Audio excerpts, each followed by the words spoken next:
Okay, all right, all right. Can you hear me? Yo, yo, yo.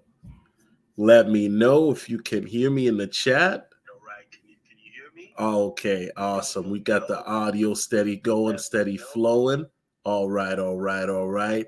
I hope everybody's doing good out there. We got some crypto news today, right? We got some bad news and then some other news. So let's start with the Fear to Greed Index as we usually do, guys. And welcome to Trendsetter Crypto TV. I'm your gracious host, Solomon. And today we're looking at a 72 for the greed index. So, the market is flipped to green. Okay. That's always a great sign, always a very bullish sign. Let's get straight to the breaking news in regards to Ledger.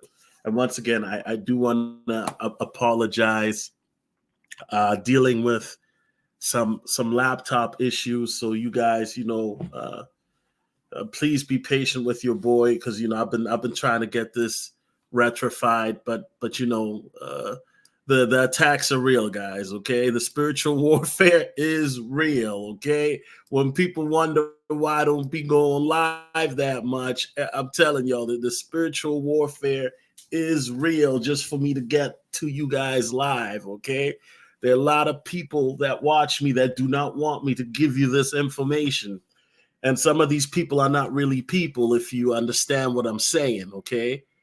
All right, all right, all right. So there's a ledger hack, a phishing attack that just happened, right? And basically, phishing attack on a former employee leads to nearly $500,000 in a crypto heist. Now, what does this really mean? A ledger attack? Does this mean that your ledgers is not safe, or that you can't trust Ledger? Basically, Ledger has this something known as a connect kit that allows Ledger to connect to D apps, right? Decentralized apps where if you choose to, you can move funds via the decentralized apps or use DeFi protocols and such. And that's the app in Ledger, the Connect kit that has been compromised. Okay. So how they got through it is that they inserted a malicious code into the GitHub library. And Ledger's Connect Kit is a piece of code that allows the DeFi protocols to connect to crypto hardware wallets, as mentioned. So, in other words, if you have a Ledger, do not use that Connect Kit. I would stay away from doing so. Okay. Uh, Matter of fact, I would even go as far to say if you're using Ledger to connect to DeFi apps and other things, I would say, and yes, this is advice. I'm definitely giving advice on this one. I would definitely say that you should have multiple wallets to do so.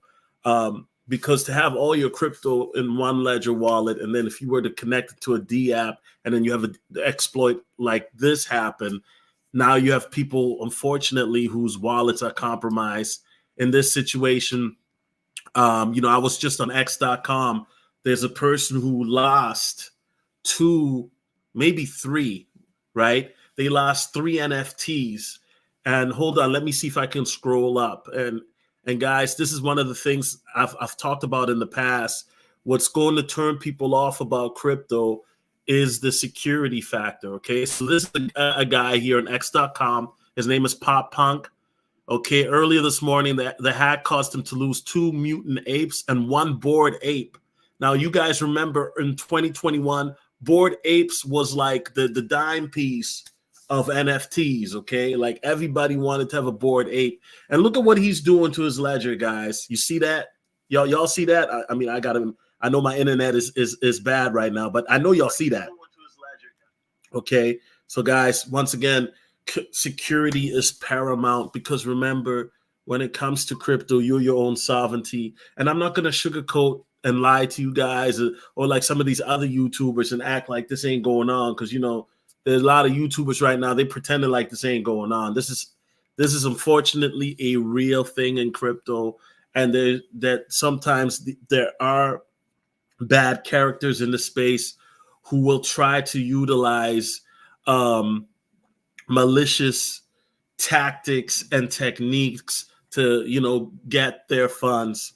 So another thing that I want to say, guys, is I want to give a warning out too for people that we are in the beginning stages of a bull run, right? And what happens is a lot of people, in the last bull run, a lot of us on my Patreon, salute to the Patreon gang. For those who don't know the Patreon gang, it's www.patreon.com/solotv84, okay? But a lot of us were making literally hundreds of dollars a week on just airdrops in the 21 bull run, XRP airdrops, right? Using the XRP L in the Yumi wallet, okay? And guys, the reality is that these hackers now are figuring out that you can access people's wallets through airdrops. So in other words, what I'm saying is if you're using, if you're using doing airdrops for this upcoming bull run, make sure you have a completely different wallet that is not compromised with your main wallet, okay?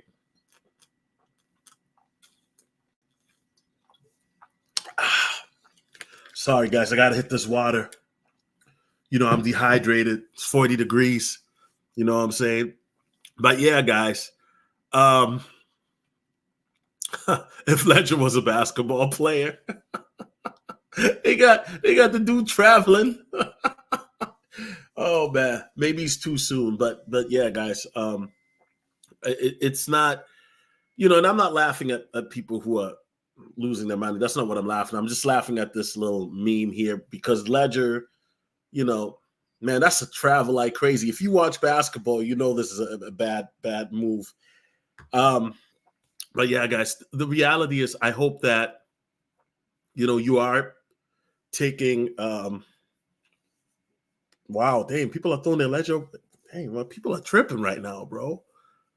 People are tripping right now. People are tripping. I don't know about like people are tripping right now, bro. People are tripping right now. Okay. So yeah, guys, be careful when you're dealing with these type of situations. Unfortunately, it's a real thing. Shout out to Sower of Seeds. He said, what are airdrops? Okay, great question. So airdrops are projects that may be newer projects, right? And so what happens is what they do is, or it could be an existing project as well, but typically what they do is they give away free tokens, right? That they have stipulations on. So for example, if you buy a little bit of their token, then what they'll do is on a certain date they will airdrop you a certain amount of free tokens. You know what I mean?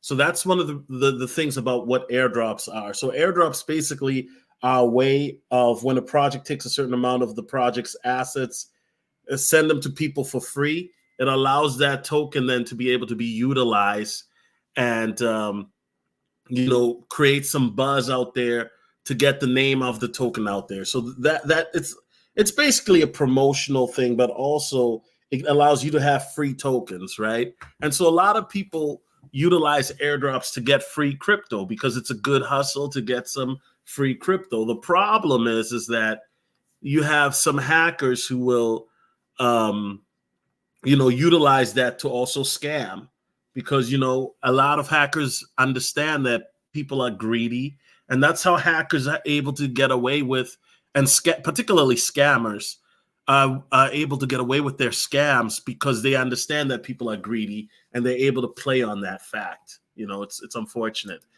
Yeah. So for people that are just coming in, track of what happened with Ledger. So basically what happened with Ledger is that there was a security breach where a malicious code was inserted to their GitHub. And basically what this code did is it affects the Ledger's Connect kit that allows your Ledger to connect to the DeFi protocols in your Ledger hardware wallet, meaning that if you use some of their Connect kit with the likes of Sushi, Lido, MetaMask, and use Coinbase through your Ledger, that the hackers are able to go through there and drain your funds.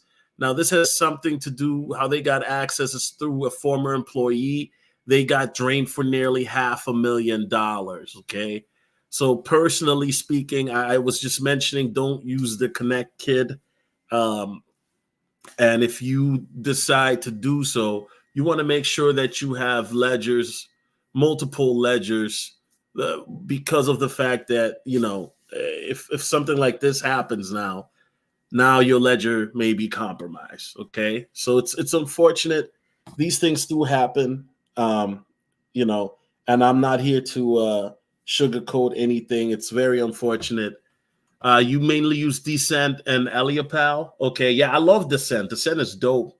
I like Descent because of the fact that they have a lot of the meme coins where you can put your BNB Tiger in, your Wiki Cat, and all of that. Right? It has the most Dogelon Mars. Those obscure meme coins that Ledger and Trezor unfortunately don't have.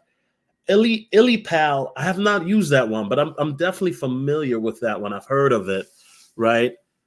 So yeah, I think that in the future there's going to be newer wallets coming out that you don't even know. It wouldn't shock me if Apple one day comes out with their own hardware wallet, right? Apple, because I really do think in the next 2 to 3 years that mass adoption is going to explode rapidly.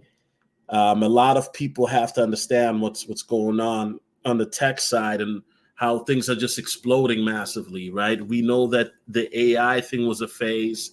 I think that was just the beginning. I think that AI will continue to increase. Tangem is good too. I've heard about Tangem. Once again, I've never used them, so do your own research, right? Tangem and Illipal, I've not used them, but do your own research. But I've heard good things about Tangem, though, so I'm not going to diss Tangem or anything like that. But I can't personally confirm. I'm not going to sit here and lie, but I can't confirm through friends that I know that have used Tangem, and they seem to be well pleased with it. Okay. Does this mean Ledger is bad or evil? I mean, I'm not saying that, but guys, exploits happen, unfortunately. You guys got to understand this is still new technology, and there's still a lot of things that, is being done to help to improve and stabilize security, right? But unfortunately, when you have a growing technology, you also, like I said, have bad characters. So it sucks. My only advice would be have wallets on top of wallets. I don't care if it's cold storage or hot wallets. You have wallets for your wallets, and then you have wallets for your wallets, and then have more wallets for your wallets. There's no such thing as not having enough wallets, right? I think it was CZ who mentioned that Binance, for example, has like 1,000 different wallets. Okay. And Binance is an exchange. Like, you guys got to start thinking big, especially for you folks who are in the prophetic, right, that are following me. If you really believe that you are your own bank and your own sovereignty, then you should have 100 wallets, different wallets for different things. You should have a BSC wallet. You should have a meme coin wallet. You should have a wallet that is for ISOs only. You should have a hidden wallet. I call it the Batman wallet because nobody knows about that wallet. You should have a donation wallet. You should have a wallet that you pay your bills wallet. You can't have enough wallets, right? Now, I know some people might say, well, I don't have enough money certainly that's understandable. With hot wallets, they're free, right? You don't have to pay a dime with hot wallets. Although, like I said, it is preferable to have cold wallets. But you know what? I have hot wallets too. I'm not going to sit here and cap. But with hot wallets, it's a good thing, I think, to have multiple different hot wallets. That way you don't, put all your eggs in one basket, so to speak, Trucker T says, I pre-ordered Ledger Stacks. I might have to get a refund. I think Ledger Stacks will be fine, bro. I think it'll be fine. I think, like I said, this was just a malicious code, and I mean, it sucks. I don't blame you for losing confidence in regards to Ledger. You know what I'm saying? I don't blame you. I'm not mad at you for that. But I think that it's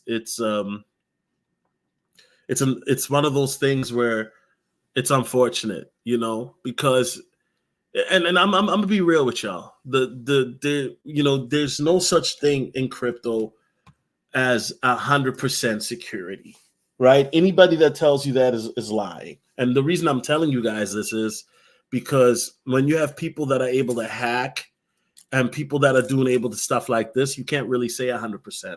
That doesn't mean that you should be in fear and say, well, then what's the point? The point of the matter is that you mitigate the fear by improvising good habits, right? That you're not connected to various apps that you revoke permissions, that you have different wallets, that you practice good habits, right? And I do think that eventually there'll be a time where the security will improve drastically. But right now, if you're in crypto right now, I mean, the ideal security would be, you buy a coin and then you put it in a cold wallet and that's it. That would be the ideal security.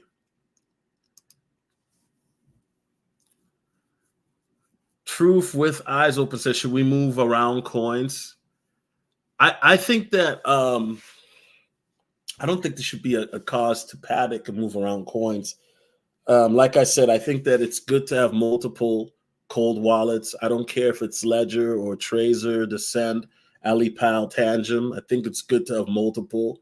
If you have a certain amount of money that you don't want to lose, then you want to have certain different wallets. Like I said, I talk about Ledger a lot, but you guys also know I talk about Trezor and Descent. Why? Because those are wallets that I like. Tangem is another wallet that I'm definitely going to be looking to get.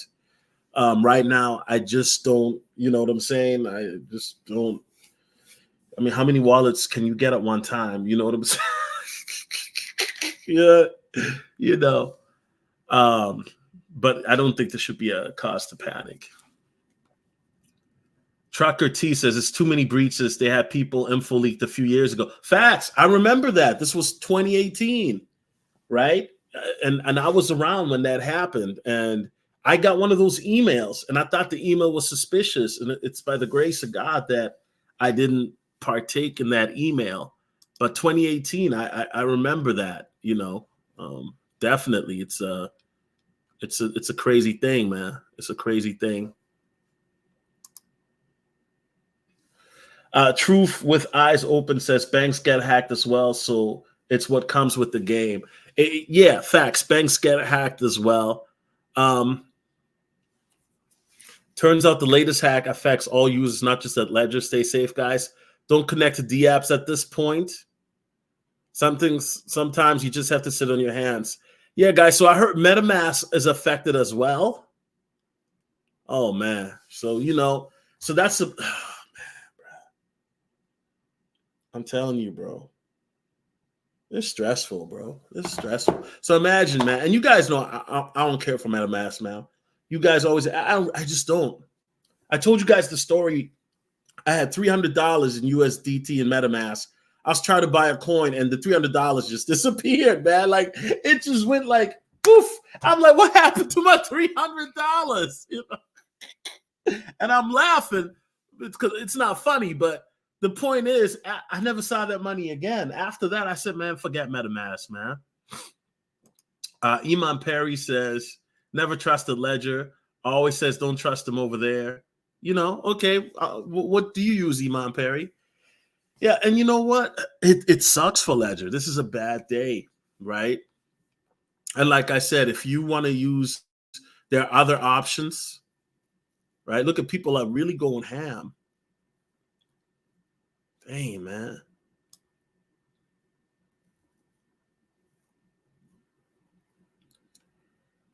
I mean, there's like, and if people lost their money, bro, I understand why you feel like that, bro. You feel me? It sucks. Ledger has their issues. I'm not gonna lie. I think for ease of use, Trezor's the best. For multi-functionality with when it comes to meme coins, I like the Cent wallet. Tangem and EliPal, I have not used, but I would gladly use them. Man, this guy's burning his ledger, bro. Like they was burning LeBron jerseys in 2010, man. That's crazy, bro. That is crazy.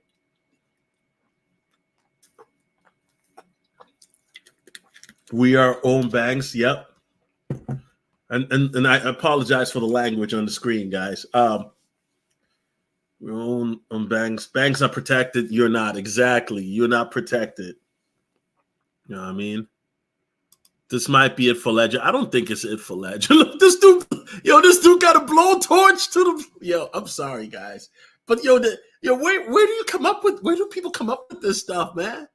This dude had a literal. Y'all see the torch he got? Man, I don't listen, bro. Some people, I don't know what's going on, bro.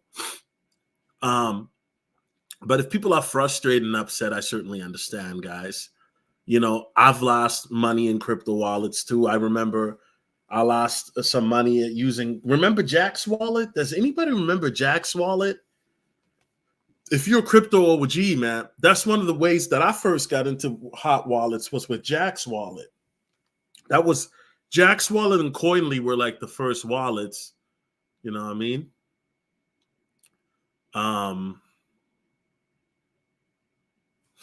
Yeah, anybody remember Jack's wallet, man? You know, I think I'll stick with Ledger still, just not everything. Yeah, you know, and that's the thing, truth. Like, you know, you gotta, you know, have, you know, don't put all your eggs in one basket. You know what I'm saying? I've always said that, man. That's why I've always talked about, you know, when people always ask me, yo, which is the best wallet? I always say, well, you know, really, I can't give an answer, you know. If you like the interface of being able to use Ledger Live, then Ledger has a great wallet. If you like a wallet that you can use in regards to functionality and in that it has ease of use, then Trezor has a great wallet. Plus, you compare it with Exodus, right? Which is, to me, is definitely a plus. But if you like a wallet that has, you know, increase in adoption, meaning that it has different coins that are not as popular, i.e. meme coins, then, you know, the Cent wallet. The only drawback with the Cent is you can't use it on computers, but the Cent is very great for, you know, if you have a, you know, an Android or iPhone, and it makes it very easy to use in that route, okay? So for people that are, if you have a cold storage wallet, you have to understand in regards to using the technology of crypto, you're in the top 1%, right? You're in the top 1% because there are people right now that are getting into crypto. They don't have any understanding on cold storage wallets or how to use it. So if you know how to use it, you're in the top 1%. And there are more people that are actually using hot wallets and people that leave their money on, you know, centralized exchanges than people that use cold storage wallets. You know, that's a fact. A sower of seed says, good thing I'm in a wait and see mode. May the best cold wallet win. Yeah. You know, and once again, I do think it's if you can afford a cold wallet, I think it would be a, you know, it would behoove you to do so. You know what I'm saying? That's just my opinion. EliPal, Titan is legit. Yeah, you know what? I think that real talk, I mean, I shouldn't even be saying all this publicly, but real talk, man, with this next bull run coming up, EliPal and Tangem are wallets definitely that I want to get, right? Because I feel like, you know what? Why not? Why not try different wallets? There was one wallet that was crazy that was supposed to come out a few years ago. It looked like a Sega Genesis game. I forgot the name of the wallet, but the wallet looked crazy. I forgot. One of my boys was putting me on. Let me see if I can. I don't know if I can find it, but man, it looked literally like a Sega Genesis video game, bro. The wallet looked just crazy. And it was like $400. Does anybody know which wallet I'm talking about? It was a hard wallet to get, and it was like $400 to get the wallet. but the wallet just looked crazy, right? Arculus, I've heard of Arculus. Once again, guys, there are a lot of cold storage wallets coming up.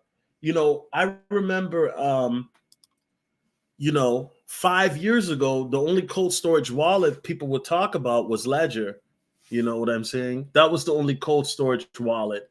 Now you have all these different wallets that people talk about, Truth says anything made by man will fail in some ways. It's not infallible. Brother, man, hold up, brother, man. This brother came in with the vocab.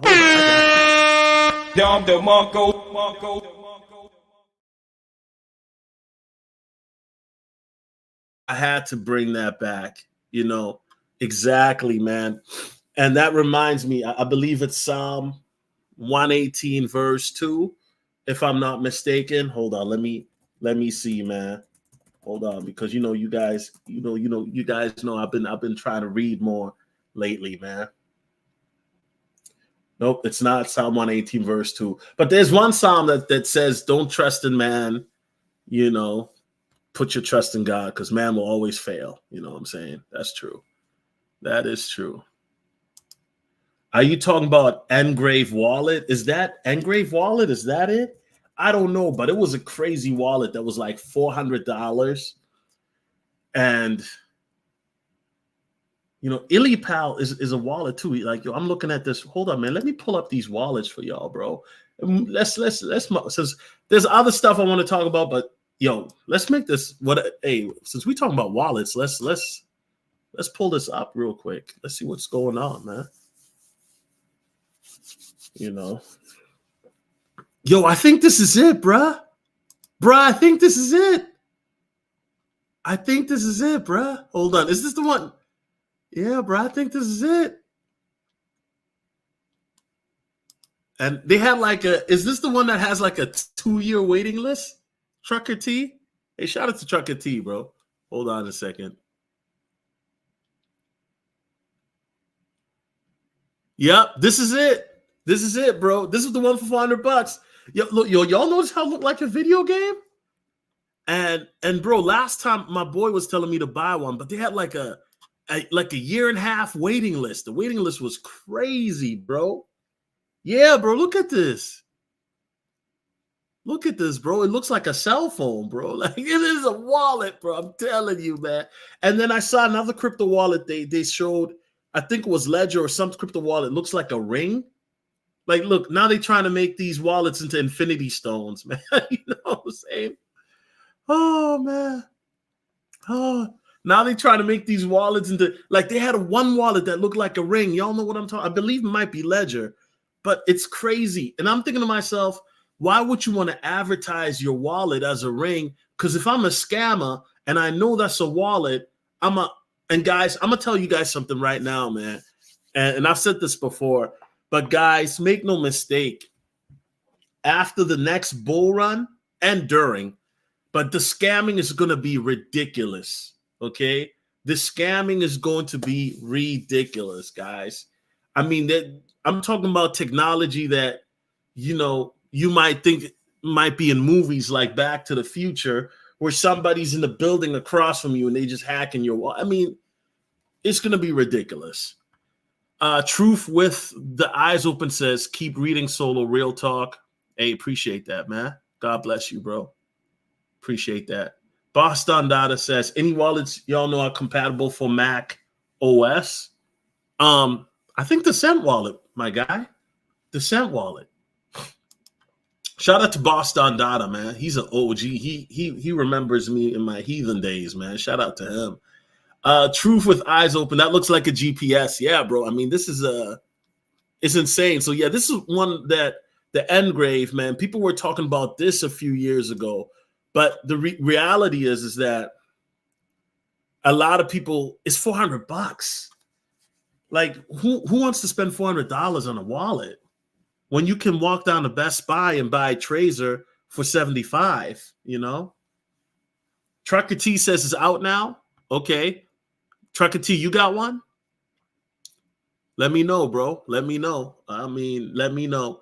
I mean, this is one. It's $400, bro. I'm not gonna hold you, bro. Like $400, man. You better be able to have all the coins and all of that. I mean, free shipping. It's made in Belgium. They even got They even got a screen protector. yo, man, this is crazy, man. They turn in the crypto wallet game into the cell phone game. You know, he says that's cold. Yeah. Trucker T says I'm buying one to replace my ledger now. Hey man, to Trucker T, buy me one, bro. Buy me one, man. You know what I'm saying? Please. You know, y'all can turn it into a Christmas gift. You know what I'm saying? I'm not begging. I'm just saying, bro. This channel ain't monetized, bro. I'm just being honest. Yo, look at this. Yeah, and then they got the guys. I remember my boy was explaining this to me. The graphite on how to keep your bro. I'm telling you, the security is insane, bro. So this allows you to keep your things secure or something.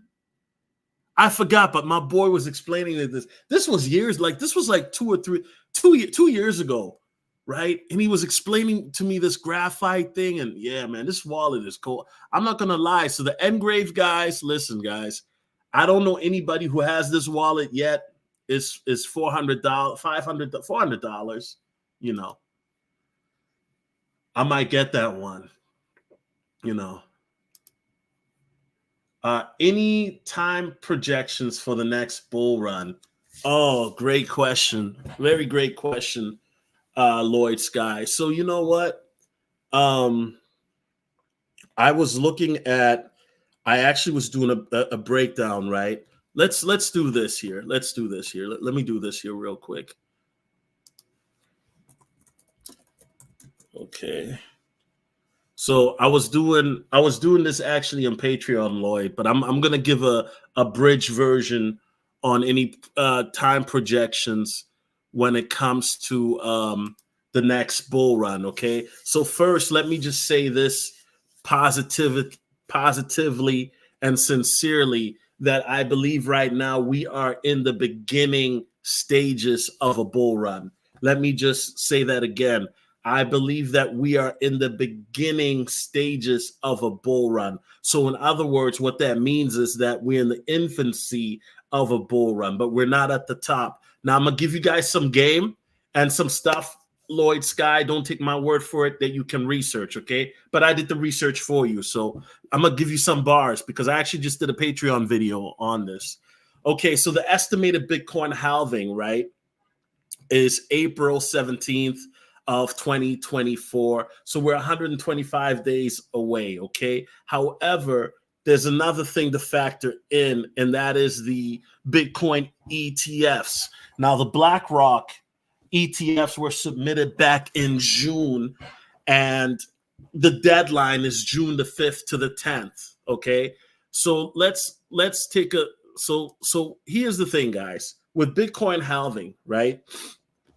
What it does is it helps to just keep it very simple for people who don't understand what the Bitcoin halving is. The Bitcoin halving basically allows for the price to go up, just to keep it very simple. Okay. Now it allows the block hash rates to be cut in half, decrease, which does all that. I'm not going to get too technical with that. Okay. Because I don't want to lose you guys. So I'm just going to keep it very simple. But the Bitcoin halving basically helps the price to go up. Okay. Now, here's the thing, guys. When I was doing this research really quickly, typically what the research shows is that a month before the halving, Bitcoin's price stereotypically goes up. It's done this, right? And then typically a month after, it's about the same. And then 3 months later, it starts to then go up. A lot of people think that, oh, we're just waiting for the halving.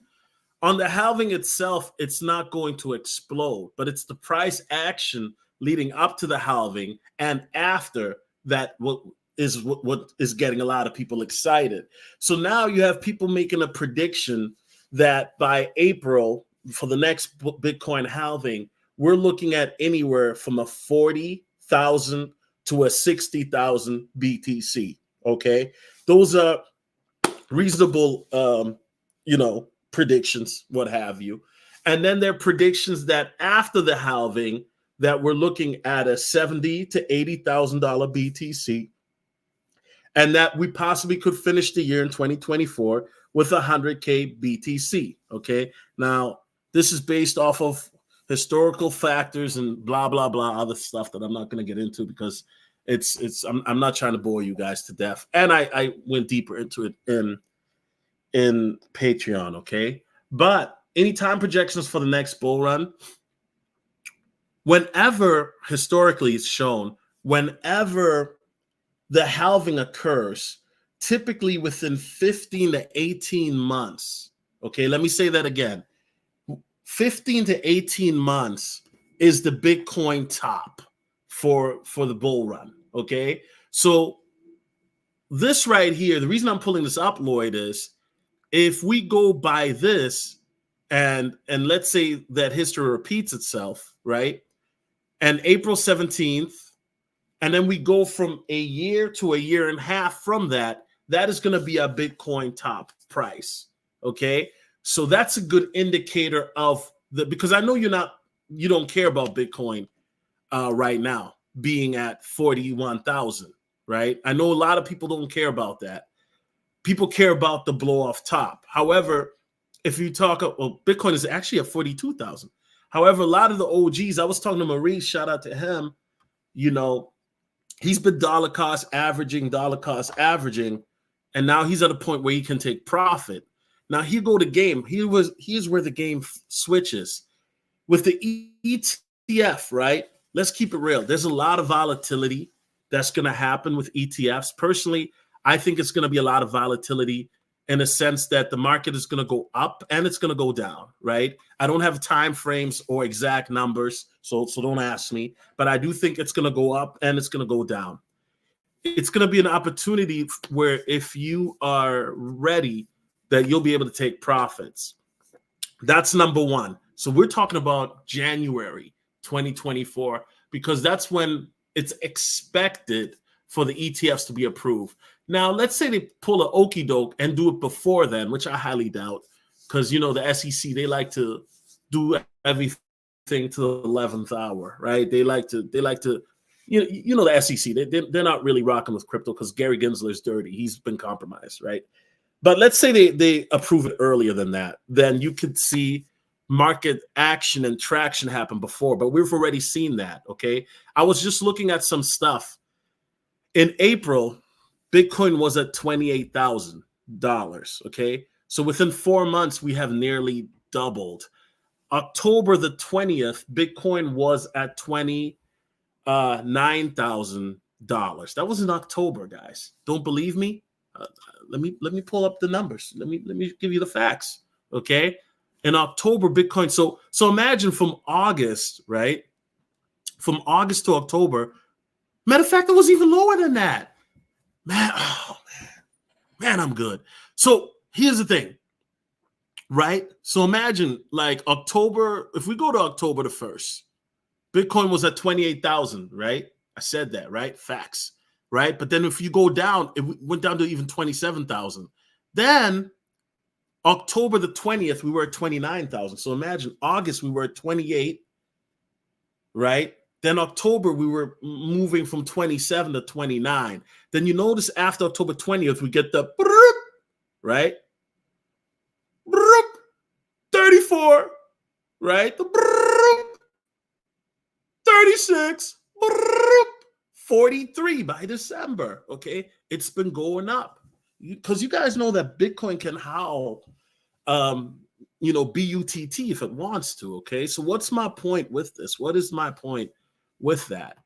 A lot of people are focused on price, right? Price this and price that. But here's the thing: the consistency of and this is my opinion, not financial advice, but it's about being consistent in crypto and dollar cost averaging, right? You got people now jumping in when Bitcoin is at 43, 45,000 talking about, yo, Solo, what's the move? And it's interesting because, Bitcoin just hit 43,000. Yay! We're back at 43K live, people. Hey, man, listen, we got to celebrate the small victories, bro, because I heard somebody say a few months ago Bitcoin was dead. One of these dumb YouTubers.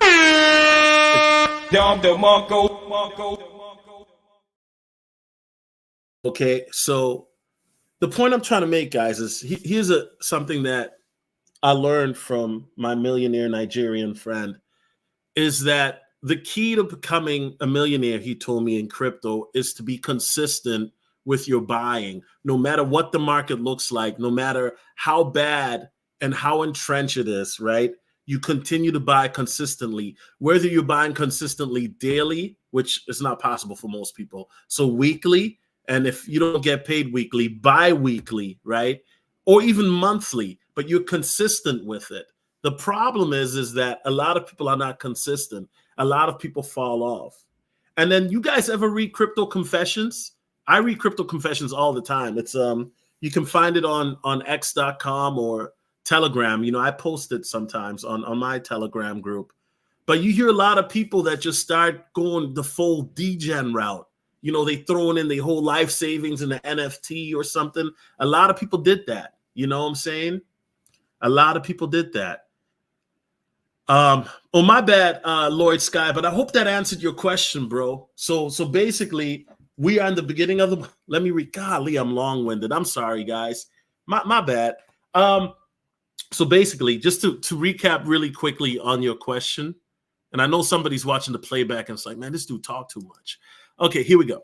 So basically, whenever the next Bitcoin halving is, the top from that date will be 15 to 18 months. So if we say it's April, right?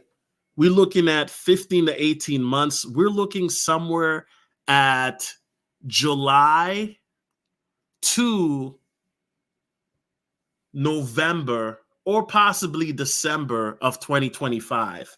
Now, you have some people who are claiming that this will be an extended cycle because of the fact that it's going to bring in a lot of new money and that we're actually going to be going into 2026, okay? Me personally, guys, you know, it sounds good, but me personally, guys, I think that by, you know, if you're not taking profits by summer of 2025 and to November, then you're already too late.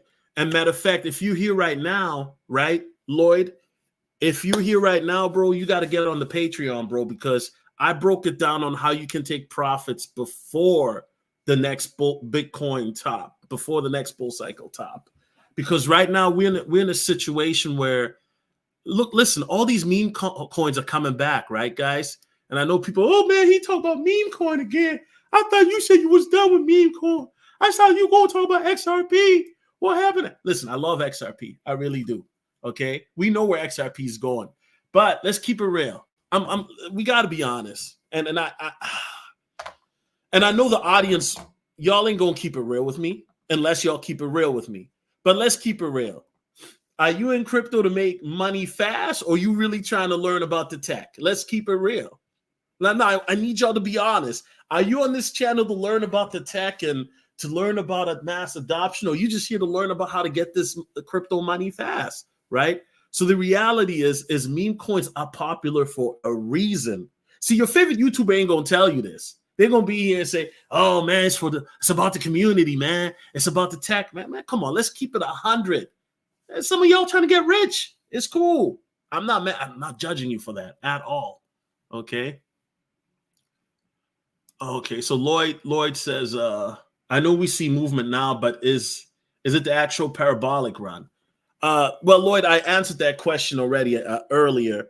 You know, we're in the beginning stages of it. You know. Shout out to Boston Data real quick. Let me just check the. Hello, them heathen days, Simtails. Yeah, bro. Yeah, man. You know, the heathen days. I'm not here to glorify it. You know, like, you guys got to understand, I've been on YouTube for how long, man? I've been on YouTube consistently. Well, I've been on YouTube for a minute, but I'm talking about where I'm putting out videos consistently for 8 years, right? And I've made videos even before that.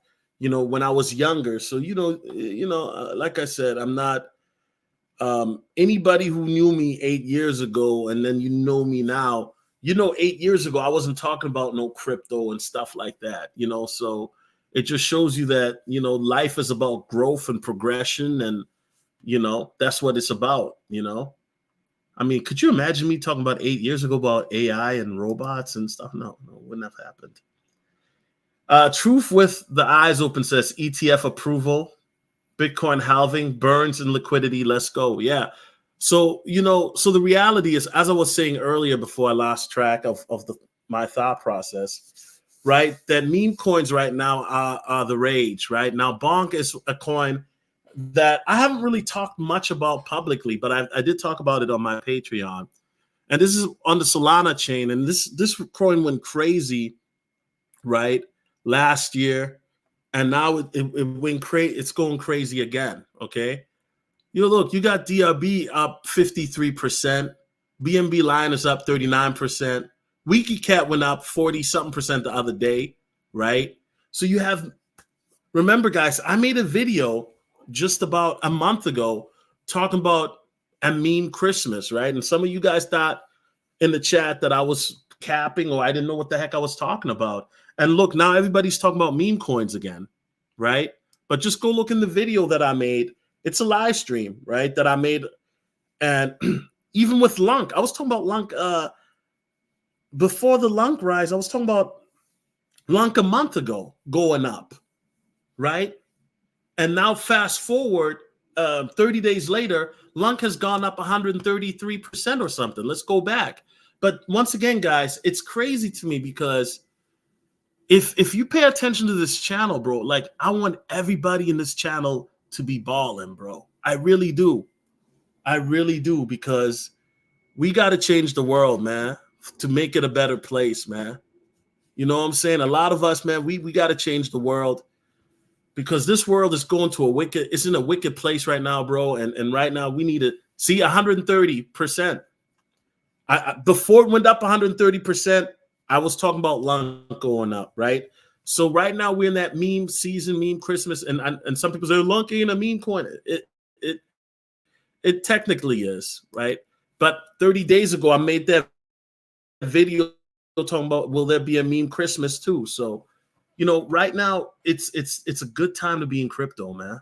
It's a great time to be in crypto. If the SEC approves the Bitcoin ETF next month, we're going to go crazy. Hey, you know what? And I'm going to tell you something right now, Trucker T.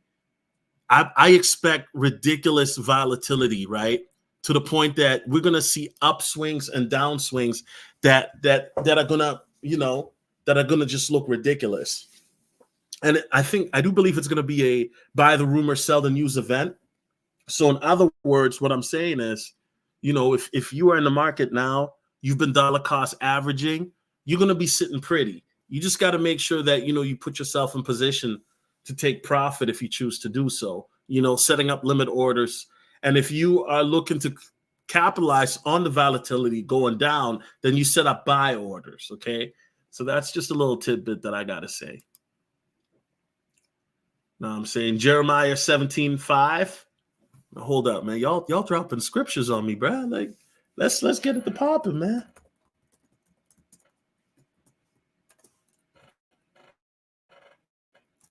Let's see what Jeremiah 17:5 got to say. Okay, man. I don't know, man. He's dropping some scriptures, bro. So I'm just Googling it real quick, see what's going on. You know what I'm saying? But I think that right now it's a great time to be in the market. You want to make sure. Okay, he says, curse is the one who trusts in the man, who draws strength from mere flesh, and whose heart turns away from the Lord. Jeremiah 17:5. Yeah, there's a bunch of scriptures like that. There's a bunch of them. I know there's one in I know one of the Psalms has one. Maybe it was Psalm 119, verse 2. I'm not sure. But there's some that have the same type of one, man. People, listen. People will betray you, man. It's unfortunate, but people will betray you, especially in, it's just human nature, unfortunately. I'm not saying everybody will, but that's just one of those things, man. You know what I mean?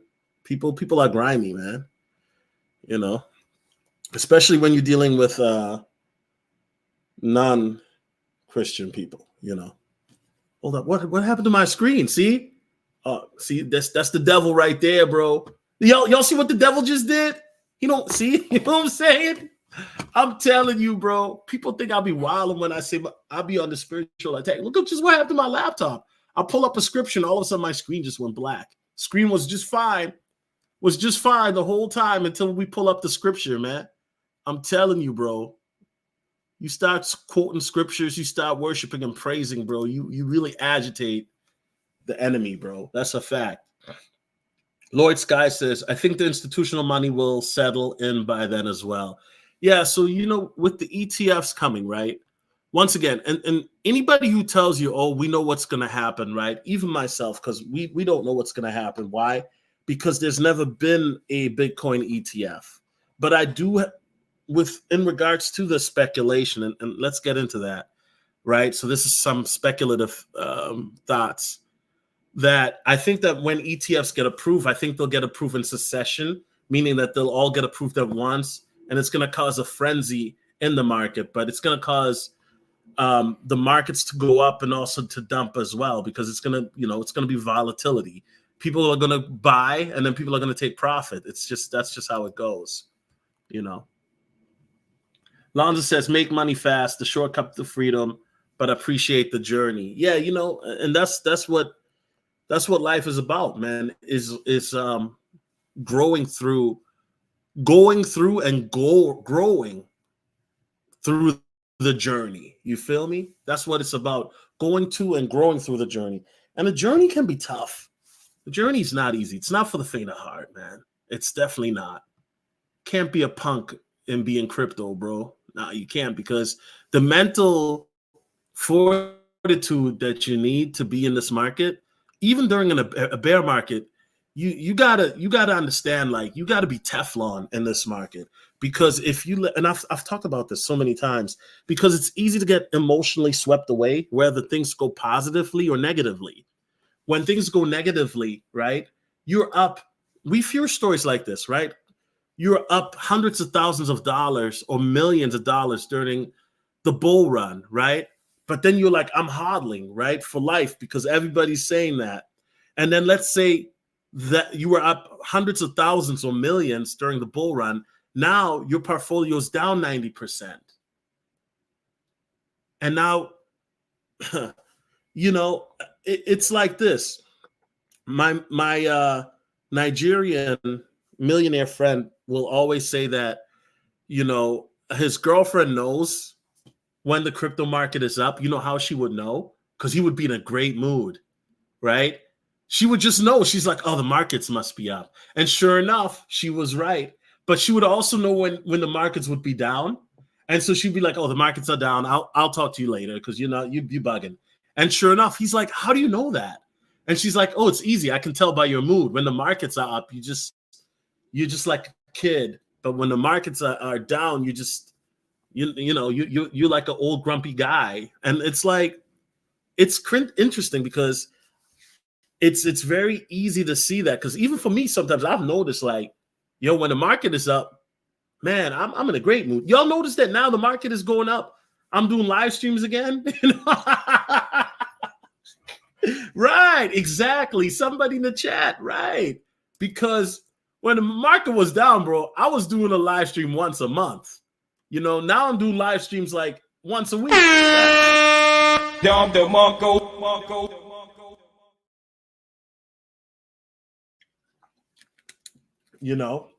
And let's be honest, guys. And in the chat, can we be honest for a moment, chat? When the market is down, nobody cares about crypto. Nobody wants to hear it. Nobody does.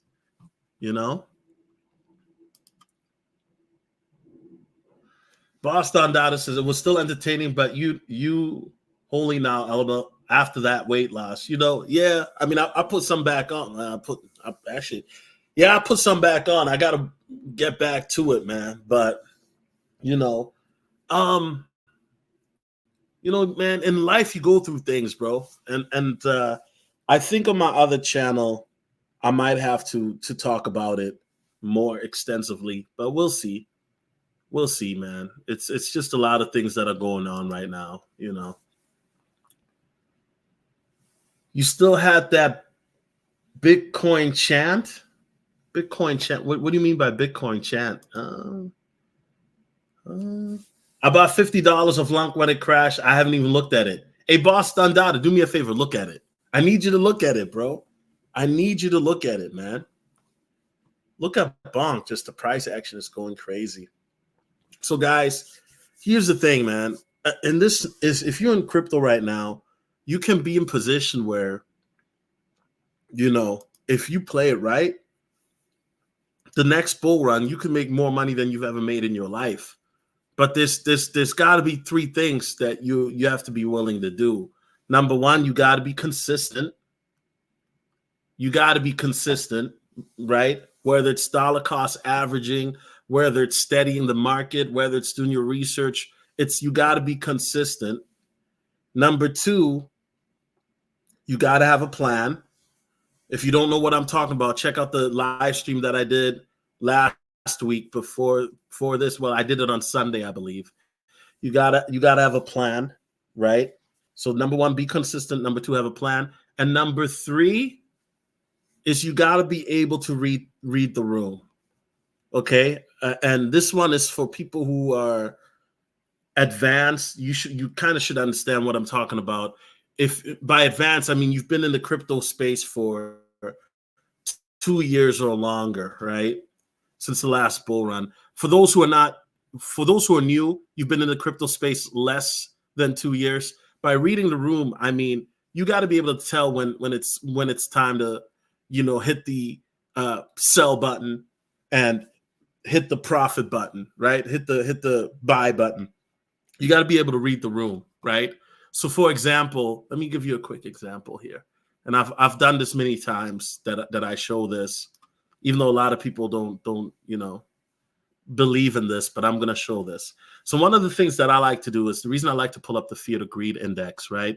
It allows me to gauge the market sentiment, which is a good thing to gauge. So, right now we're at a 72. Okay, now if you go back through the history of Bitcoin and crypto in general, there's a pattern that you start to notice. Anytime that we get to a Fear to Greed Index where it's 94 or above at 80, right?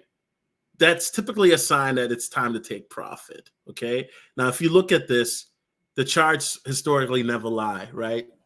And granted, this goes back 5 years, but if you look at this, right, anytime there's a massive uptake, shortly thereafter, there's also a massive downswing, okay? So what does this mean? It means that the emotions, when they're high, they're sky high. I don't think that we're in FOMO, in regards to FOMO yet, where people, well, we might be pre-FOMO, but I'm talking about the euphoric phase where people are like, oh my gosh, the market's going crazy. Unless you're in a coin like Bonk or Pepe, then you might feel like that. Or if you were in WikiCat, shout out to WikiCat, bro. WikiCat went up 300% in the last 30 days. Baby, let's get it.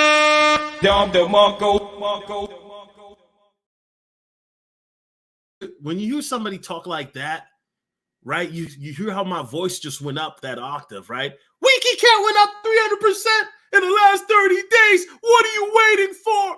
Right? When you hear me start talking like that, that means it's time to take profit, okay? That's what you're looking at. So when you look at something like this, right, and this is for new people, I'm teaching you some advanced stuff here, right? And you check the Fear to Greed Index, and it's at a 95, 91, 94. When we get to 95, 94, everybody's a genius in the crypto space. Nobody can miss, okay? 94, 95, somebody will tell you to get in. This was when Shiba Inu first started going. A lot of people didn't know, right? Somebody tells you to get into Shiba Inu, it doubles that same day. Boom, the person looks like a genius to you. All your favorite YouTubers all of a sudden, remember when the market starts to go up, your favorite YouTubers got those weird thumbnails where they got that goofy smile, right? You guys know what I'm talking about. It's just that weird goofy smile on the thumbnail, or they just got that weird goofy look. That's another sign of euphoria. Okay, so when you start to get into the 90s and 94 and 80s, that should be a sign that okay, right now the market is super duper heated. It might be time to take some profit. Okay, that's what I mean by reading the room. So the three keys to success in the next bull run, in my opinion, let me repeat. Number one, be consistent. Number two, have a plan, have a strategy, right? Because once again, this is not financial advice. I'm not a financial advisor. Whatever the strategy or plan entails is something determined in regards to your own financial situation, right? So number one, be consistent with dollar cost averaging, or be consistent with learning, be consistent with keeping up with the news. Just be consistent, right? Number two, have a plan, have a strategy. And number three, be able to read the room. And if you're able to do those three things, I think that you'll with those three things alone, you'll be ahead of 75% of the crowd. Just like that. Just like that. Now, if you know how to do technical analysis and you hear from God, then you'll be ahead 99%. So that's all good. Boss Don Dada says facts. I was scared to take profit, so I convinced myself that I was hodling. Then Bitcoin crashed and the market went down. It got dark, but then I DCA'd back in. Yeah, you know what, bro? I totally understand, bro. Because the reality is that, especially if a coin is going up, right? You imagine you see a coin going up 1,000%, and then you're like, well, if I take profit now and it goes up another 1,000%, then I would be a fool, right? But the reality is that's not how it typically works. I mean, the thing about it is that it shouldn't be, a crime to take profit. You know what I'm saying? It shouldn't be a situation where you're just there looking at your portfolio going up. And I've been there too. Like I said, I was there with Empire Token. It wasn't that I was scared. I was just waiting for it to hit a number, and I just got too greedy. And greed is another thing too that happens. And that's the thing that I realized in the last bull run is that sometimes people will use the word, you gotta hodl. No, that's greed. You're being greedy. Like, yes, it's good to hodl. I always talk about hodling. I believe in it. I advocate in it. But sometimes people are telling you to hodl because they're greedy, because they don't want you to cash out before them. You know what I'm saying? Like everybody, let's all hold hands. Okay, guys, we're all gonna cash out at the same time now. Come on, man. That's not how it works. So there's a thing. Look, guys, there is a thing about being wanting to hodl. Yes, I believe that hodling is dope. I'm still hodling Shiba Inu. I'm still hodling Wiki Cat. I'm still, there's still coins that I'm hodling, right? I'm still hodling ADA, right? But there's a difference between them when you get to a point. Let's say that Wiki Cat goes up 1,000%, or Shiba Inu goes up 1,000%. You damn right. Excuse my language, but you darn right. I'm gonna be taking profits. I'm not. Listen, man. Come on, bro. So, in other words, this is one of the reasons why I say have a plan. Because if you don't have a plan, and then let's say Shiba Inu goes up 1,000%, or Digimon Rabbit goes up 1,000%, or whatever coin goes up 1,000%, you don't have a plan. Then all of a sudden you're just like, it went up 1,000%. I'll wait for it to go another 1,000%. Remember, guys, what goes up must come down eventually. That's just simple as that. You would say every day, I pray my Bitcoins grow. Yeah, man. Yeah. Yep. Yeah, it's every day, bro. I pray my Bitcoins grow. Yeah. I think that's what I use. Yep.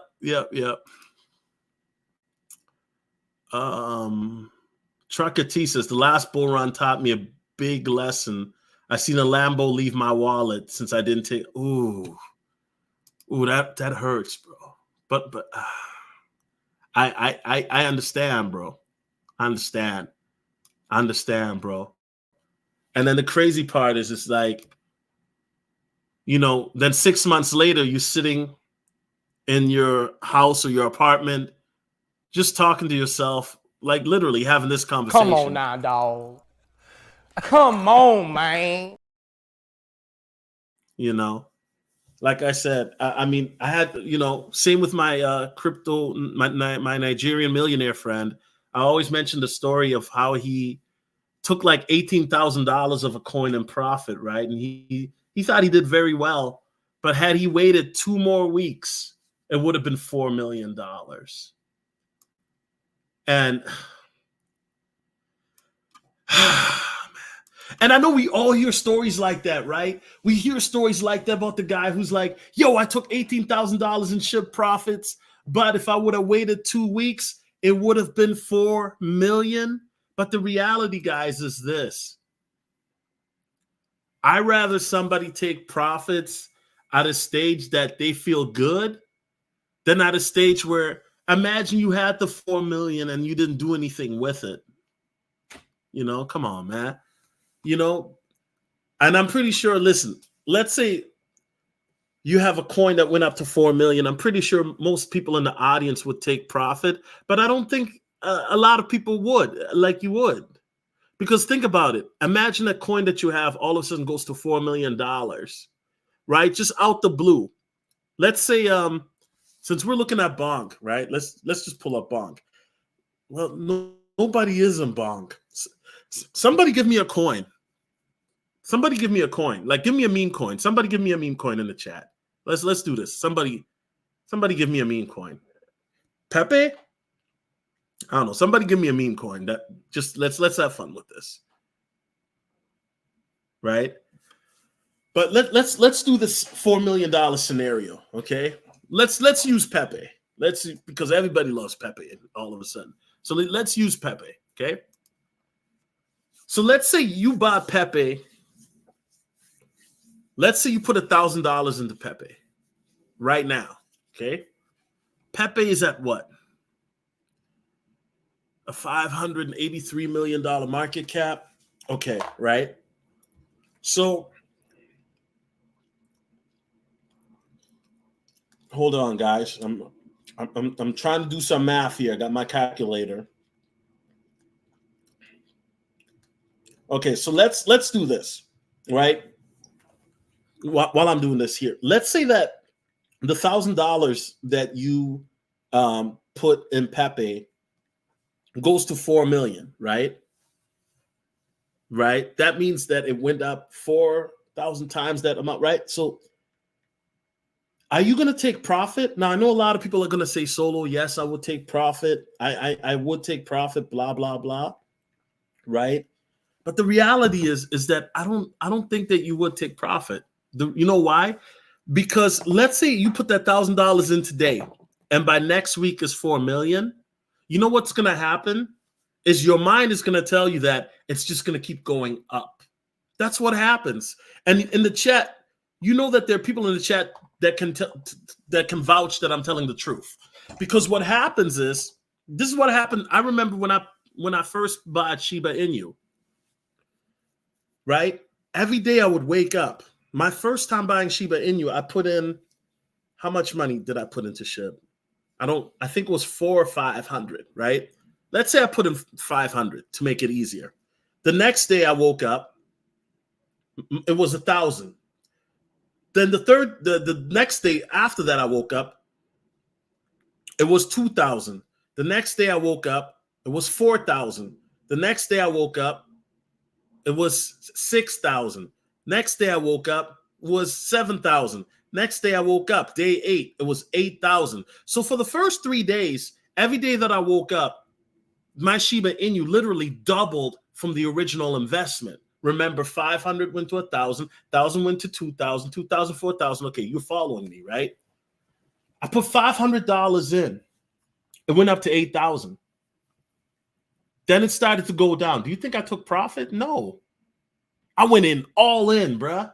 Facts. I went all in. It wasn't, listen, Shiba Inu 2021, there was nobody that was more faithful and loyal than me, man. Every day I would wake up, Shiba this, Shiba that. Before Shibarum even launched with the Shiba, what's the one, the Shiba, the Shiba thing that they announced where you could stake your Shiba. Remember they came out with that goofy website? I was the first one there, y'all. Y'all remember? I went live. It was 8 a.m. in the morning. I didn't even have breakfast yet. Didn't brush my teeth, right? So what's the point I'm trying to... Yeah, greed. Greed is a real thing, right? So the point is that there's going to be a coin. It might be Pepe. And by the way, you guys know I don't really rock with Pepe, but I think Pepe is going to make a lot of people rich. You know why? Pepe has a loyal following. So people are going to get rich. Facts. There's going to be a lot of people rich.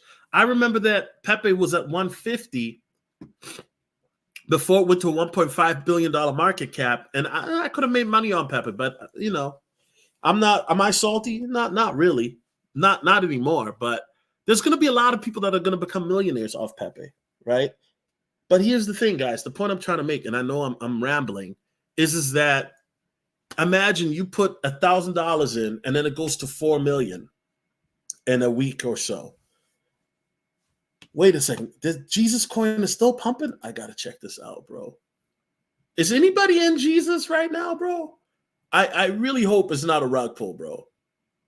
Bro, I'm not gonna lie. I'm salty. I'm not gonna lie. I saw this coin at like 4 million, bro. But you know what I told myself? I'm like, nah, man, this ain't no Jesus coin, bro. Like somebody else is in it. Now this coin is at 45 million. You know, and this is another thing I've noticed, man. There's a lot of like Christian projects coming out. And you know, guys, you have to be careful.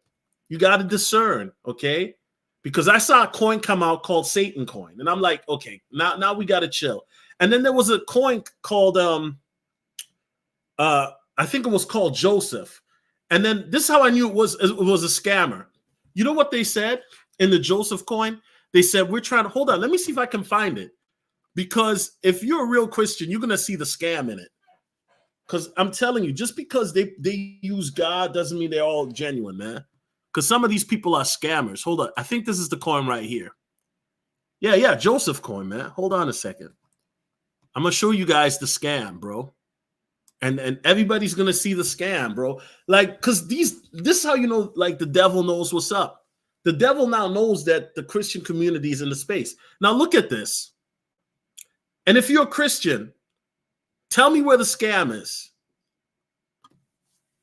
The picture? Okay, great. That's number one. That's number one, right? Okay, see? Oh, man, I'm not trying to buy your coin, bro. Get away, man. Chill. I'm going to show you where the scam is right now. The picture? Okay, you caught that. But here's the thing. As son of Jacob, I, Joseph, I'm here to fulfill the completion of Jesus, Mary, Joseph. Wait. Time out. The Holy Trinity is not Jesus, Mary, Joseph. The Holy Trinity is Jesus, God, Holy Spirit. So how do you get the completion of Jesus, Mary, Joseph? This is heresy, guys. I'm Michael Jordan. Stop it. Get some help. How you know that this is a scam coin right there? Because if these are true Christians, they would know that there is no completion of Jesus, Mary, Joseph. It's God, Jesus, Holy Spirit. But see, there's going to be people that are like, man, you heard about this Joseph coin, this and that. And, you know, and the only reason I'm showing this is to show you guys that there are bad people in the crypto space now. They know that there are spiritual people, religious people in the crypto space, and they want to make money off of folks. That's why I'm showing that, okay? But you got to use discernment and realize that, yo, and even with the Jesus coin, like, I'm just looking at it, and it's kind of like, you know, now all of a sudden, all these Christian coins are coming. And by the way, guys, I'm not saying, yo, buy Jesus coin or this and that. I'm just saying it's kind of like, do your research on these coins and just really know, because, you know, pretty soon they're going to have an LGBTQ coin. I mean, they already had some, you know, for people like that. You know, okay. Now let me ask you this: do good, Jesus. Okay. Now it shows Jesus with a whip. Okay.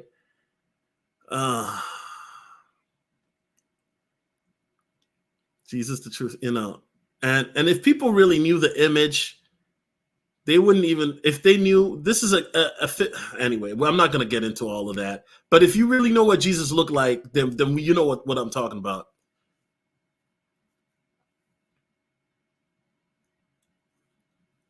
You know what I'm saying? So, I mean, I look at this Jesus coin, man, and I don't know, man. Maybe, maybe they do have a genuine mission. I don't know, bro. But me personally, I just find it very interesting. Because that's how, and this is how, you have people coming in the space, and then they make money off of people that are naive, or people that are greedy, or people that really have good intentions, faith-based, by coming out with that,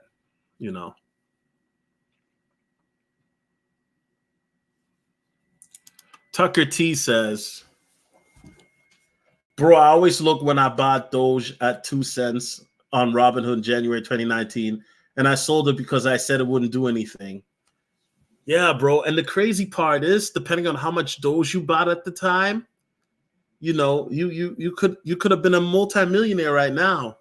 I mean, and I'm not saying that to make you feel bad. I'm just saying, like, bro, listen, everybody has a story like that. Everybody does,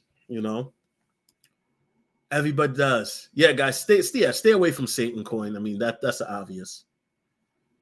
Asor Seed says, wait, so there's really a Jesus coin? That dude wasn't trolling? There is.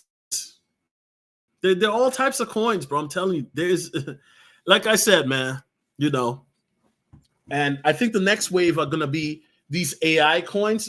They're already the wave, right? AI coins like bad idea AI, I believe that's the name. I think AI coins are going to be huge in the next bull run. They're all AI meme coins, right? They're going to be huge.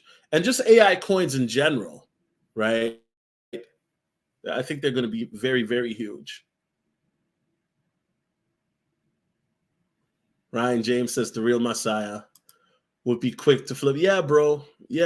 And that's another thing is, like, people like some people really don't fear God, bro. It's like people don't realize, man, playing with Jesus' name is not something that you should do, bro. And it's crazy. They even got a Satan coin. And I'm thinking to myself, who's buying that? Like, who is buying these coins, bro? Like, it really makes you wonder. You know what I'm saying?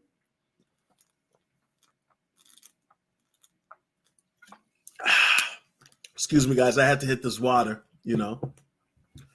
So I think that at this point, guys, if anybody got any questions or want me to look at a coin, let me know. But I think at this point, guys, we're in a position where we can really, really start. 2024 can be an epic year for a lot of people, and for people that are in right now, make no mistake, guys. If you are positioning yourself right now, that by the end of 2024, if you position yourself and you follow those 3 tenets that I mentioned early in the stream, right? Remember, flashback real quick. Number 1, being consistent, right? Not just with dollar cost averaging, but learning, etc. Number 2, having a plan. 90% of people in crypto don't have a plan or strategy. They don't. Even some of these big YouTubers. Remember the one guy, I'm just being honest. One guy said, Bitcoin ain't never going to go 40,000 again. Remember him in April 2021? Or remember he said in September, Bitcoin going to 100,000 by September. Didn't happen, right? So the reality, guys, is that having a plan is important. And one thing I've learned is that you have to have a plan on some Julia Roberts leave the world behind tip, because that's what they're showing you right now, is that these cyber attacks. I'm talking about cyber attacks, guys, and I'm going to get to that in a second. But number 1, be consistent. Number 2, have a plan. And number 3, be able to read the room. Now, guys, let's get off crypto for 1 second, guys. So I was watching this movie, right, which had a lot of like weird Illuminati and masonry in it, called Leave the World Behind, right? and I don't want to give away the whole movie, but they're talking about cyber attacks, right? And then how come, and these Masons and stuff, they like to show you what they do before they do it, because number one, they have to have you come in agreement with it. Okay. It's a spiritual law. It's a spiritual principle, right? And so they show this movie about a cyber attack. And then what happens a couple days later, there are rumors, right, going around online of a cyber attack. And now you have people talking about a cyber attack. Now, guys, I'm not here to cause fear or instill fear, because we don't operate by the spirit of fear, okay? But I the reason I'm bringing this up is I want people to understand what's going on and wonder, why is this happening? Like you got to question things sometimes, right? And wonder, so this Netflix movie came out a week ago talking about cyber attacks, and now all of a sudden there's rumors went around that remember a couple days ago, and I saw this on some Telegram groups, China's cyber attack in America, cyber attacks here, cyber attacks there. Now all of a sudden everybody's talking about cyber attacks left and right. So all I'm saying, guys, is whether cyber attacks happen or not, this is nothing to be scared of, because you know what? Greater is he who is with us than with he who's in the world. You feel me? Shout out to Ryan James. He says Faraday bags, iodine tablets, Walder filtration, cash. There you go. I like that. Also water, right? There you go. So yeah, so we're in a place right now, guys, where I do think that it's going to be some goofiness happening in the market from here on out, because of the fact that you have ETFs coming, and then they're going to probably try to shake people out.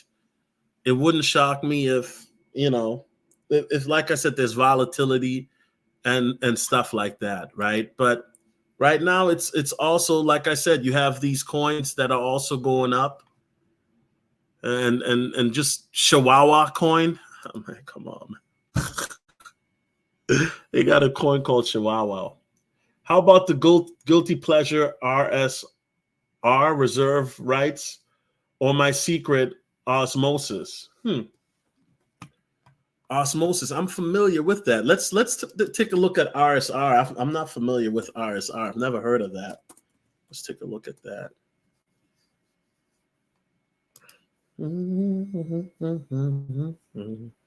Oh wow, this is actually a pretty big coin. It's got a $281 million market cap. See, okay. All-time high is 11 cents. It's at below half a cent right now. Total supply, okay, it's looking good. Okay, what is this coin about? Let's take a look. See here. Let's look at the website first, real quick, and then also while we got the website up, you know what I'm saying, we're gonna pull up the white paper, boom, and then also we're gonna pull up the X account as well. Okay. So while this is happening, guys, I'm gonna take a swig of my water. Yeah, I know. I talk a lot. Forgive me. I talk a lot.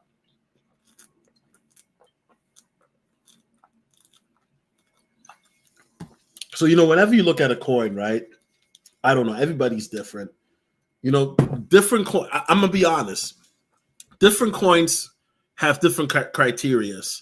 My criteria for meme coins is going to be a lot more lax than a legit project. Why? Because with a lot of meme coins, it's just, most of them, not all, but most of them are just quick flips, okay? So this is a permissionless platform to launch and govern 1v1 assets, backed currencies, okay?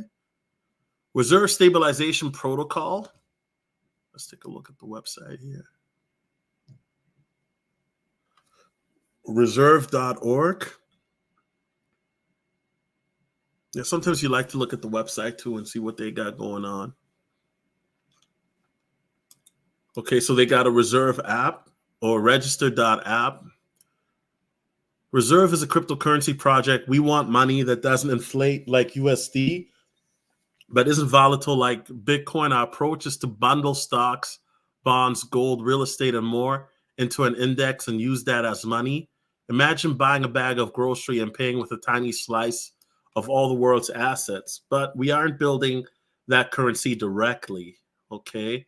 We built the reserve protocol, which lets anyone create a token back one by a collection of other tokens in a few minutes without writing any code. Deciding what you want to back your RRT token with is the hard part. Figuring out can be worth it. However, since you can turn a profit by creating, governing, and promoting R tokens. Until real-world assets are tokenized, which we hope will happen, but has many regulatory hurdles standing in the way. The protocol is best used for rolling DeFi assets together to create yield-bearing USD stablecoins and other composite assets. As more assets are tokenized, we envision many competing asset-backed currencies with some actual being used as money. If the world really likes asset-backed currency, perhaps it could replace the fiat standard. So for the protocol has been implemented, okay, blah, blah, blah. Watch the 30-minute intro. Okay, bro, we're not watching the 30-minute intro, bro. Ain't nobody trying to see that. Okay, so it's very interesting. What type of assets? So they're talking about bonds and stuff like that. But hold on. How long is the white paper, man? Whew. Okay, it's not too bad. 26 pages. That could take you about an hour or two to read, which depends on how fast you read. Okay, so very interesting. How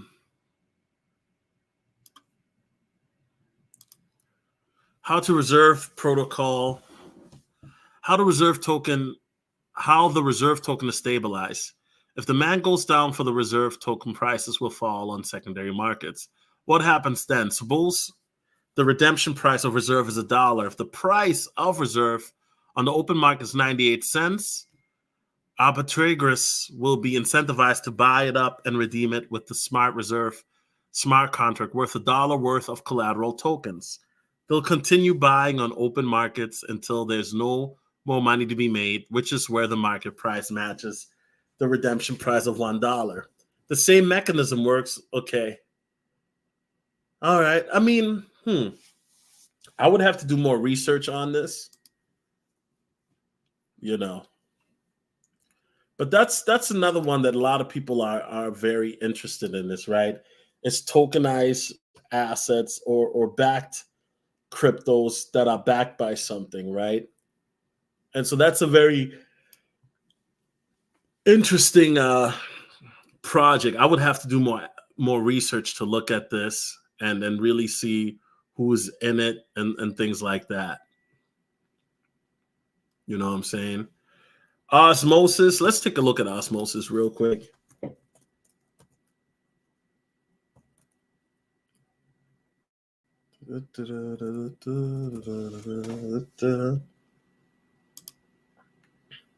And by the way, guys, don't forget to check out the Patreon if you want to, want me to do a deep dive into a coin that you're interested in. All the Patreon members, they get that exclusive, okay? Okay, so Osmosis, it's got a $780 million market cap, $45 million trading volume. All-time high is 1118. 123 is where it's at right now. Last 30 days, up 100%. Last 7 days, nearly 61. Last 24 hours, 15. Okay, so it's doing lovely. Hold on, let me do this real quick. Let me just shut these out real quick.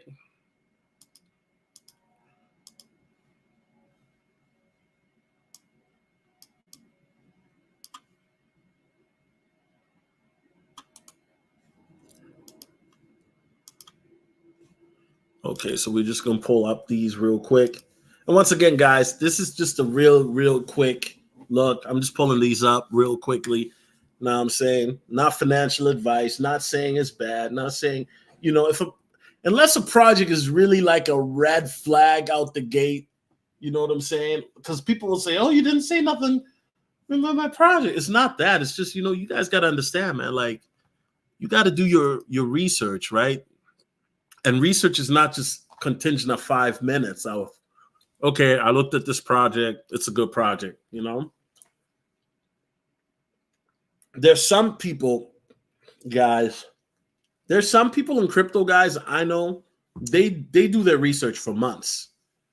There's some people like that. And then let's keep it real. There's some people, bro, let's keep it, everybody knows that one guy, right? You tell him about a coin, he says, say no more.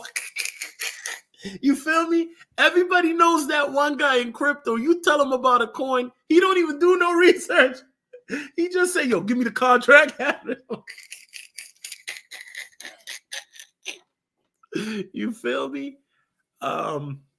So everybody knows that guy, but there are some people, guys, that really do. Like I said, I know people that they don't buy a coin unless they track it for 6 months. Why is everybody different? Because number one, everybody has different levels of comfortability, right?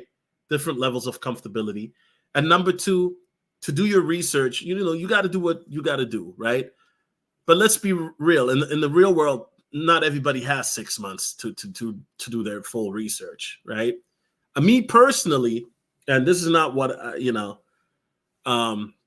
this is what I do. I'm not telling you what to do, but I do my research on a coin.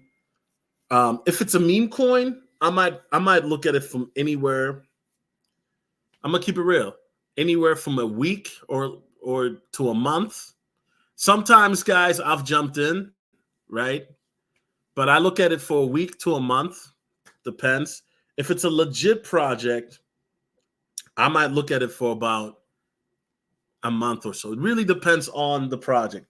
But I'm not gonna lie, man. In a bull run, guys, in a bull run, sometimes it's just like an hour, real quick, just like, okay.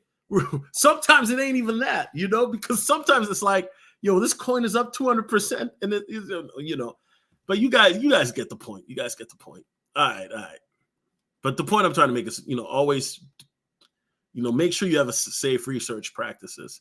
Okay, so it's an interchain DEX, decentralized exchange. Okay, I like the website. It looks dope. Okay, is this the white paper? I think so. I think it's the white paper.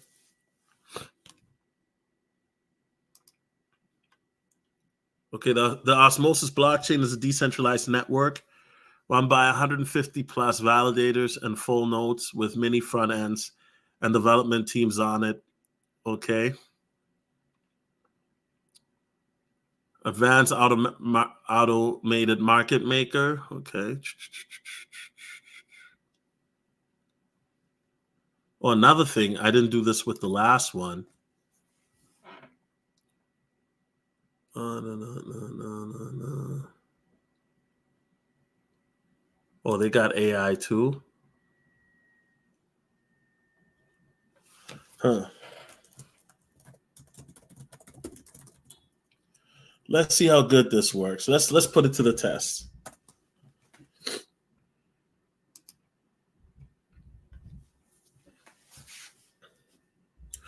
Yeah, I mean, they got their own, I guess, Chat GPT, right?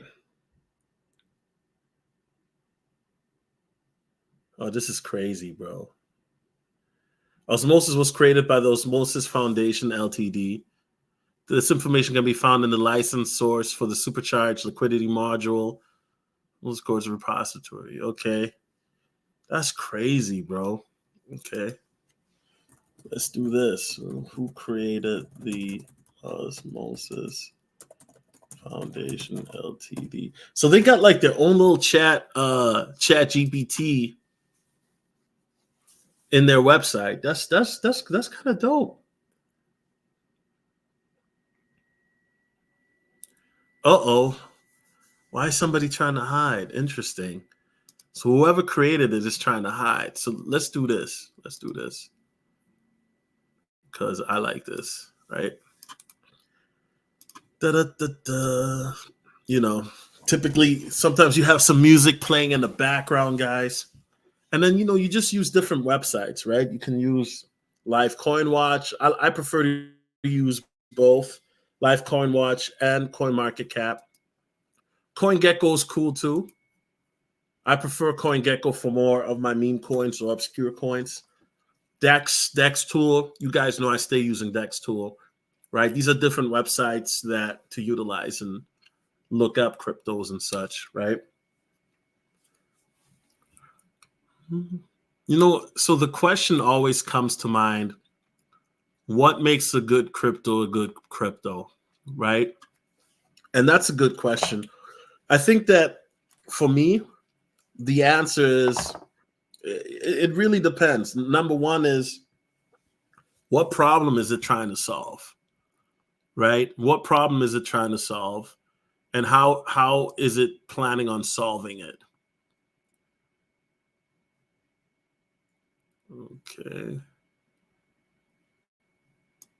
Okay, I don't want the community. I want the actual coin. So let me look at here.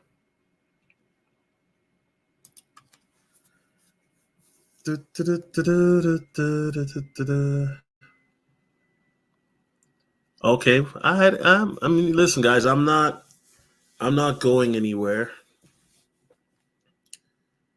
I'm not going anywhere. We got time, guys. We got time. Let me hit this water. You know what I'm saying? We got time. I might play some jazz in the back, but if I do that, who knows? We'll have some computer problems. Okay, so the coins. So one thing I like to do, the reason why I like to use this, right, utilize CoinMarketCap, is if you go to the about, sometimes it gives you the information more readily.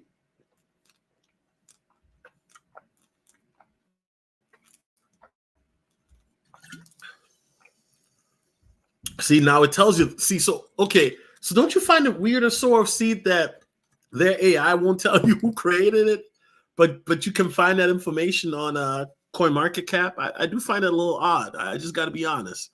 Osmosis was launched by the members of two core Cosmos teams, Sunny Agarwal and Def Oja from Sika Validator and Tendermint, and Josh Lee and Tan Yun from Calper, the Interchain wallet. One of the investors in Osmosis is Paradigm, a digital asset investment firm with stakes in countless other blockchains and protocols like Uniswap, Maker, Coinbase, to name a few. Okay, that's very interesting. Okay, so what makes Osmosis unique? Customizable liquidity pools. Okay, so Osmosis is doing its thing, right? Another thing is, you know what? And I would definitely have to look at it deeper, but I do think that something like Osmosis, right? Just even looking at this historically, right? You look at the circulating, so oh my god, it looks juicy. You know what this tells me, guys, is this is going to be a money maker, right? Because the circulating supply is low. See, the problem is, and this is where you got to think old school crypto, right? Old school crypto got it figured out. With meme coins, it's trillions and gazillions, right? But with old school crypto, it's about, no, let's do a total circulating supply of 632 million. That's not a lot. And this is a decentralized exchange. The next bull run, this is going to go crazy. So for a coin like this, right, to do a 10x, right, to get back up there, that's what, 7 billion? If my math, roughly, let's say 7 billion. I know it's not exactly at a billion. So let's just round it. Okay, just let's make the math easy, guys. So let's say 7 billion, the market cap, right? 7 billion goes back up to $11 again. It can do that easily in the next bull run.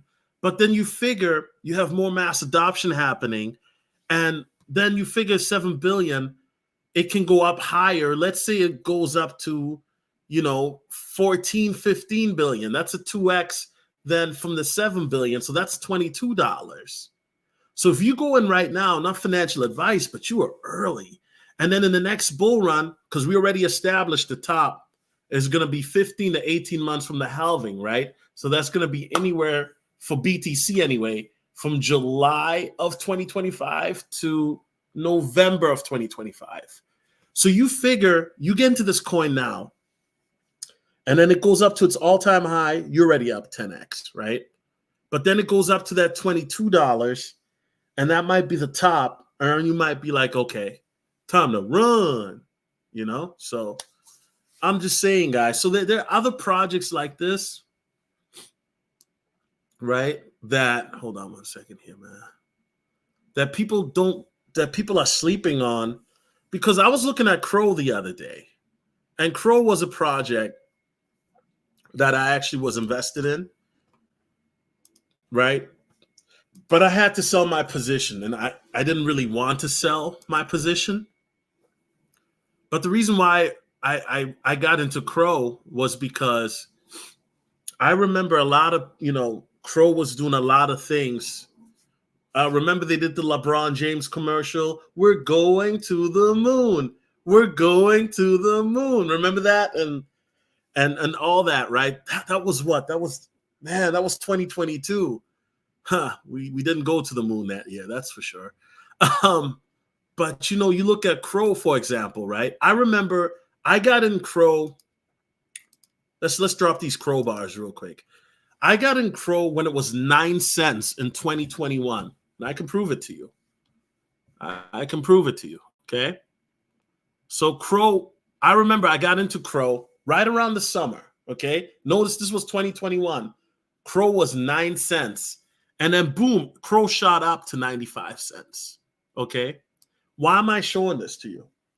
I'm showing this to you because I think that coins like Crow, like coins like Osmosis, coins like Pancake Swap, Uniswap, these like liquidity type coins or exchange-based coins, whether they're centralized or decentralized, I think that the next bull run, those coins are going to do very well as well.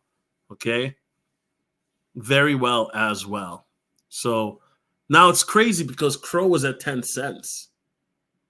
That's crazy. So Crow was earlier this year was at 8.7, was at 5 cents a couple months ago. So I do think that Crow can definitely hit 95 cents again. Definitely. You know what I'm saying? Definitely. Yeah.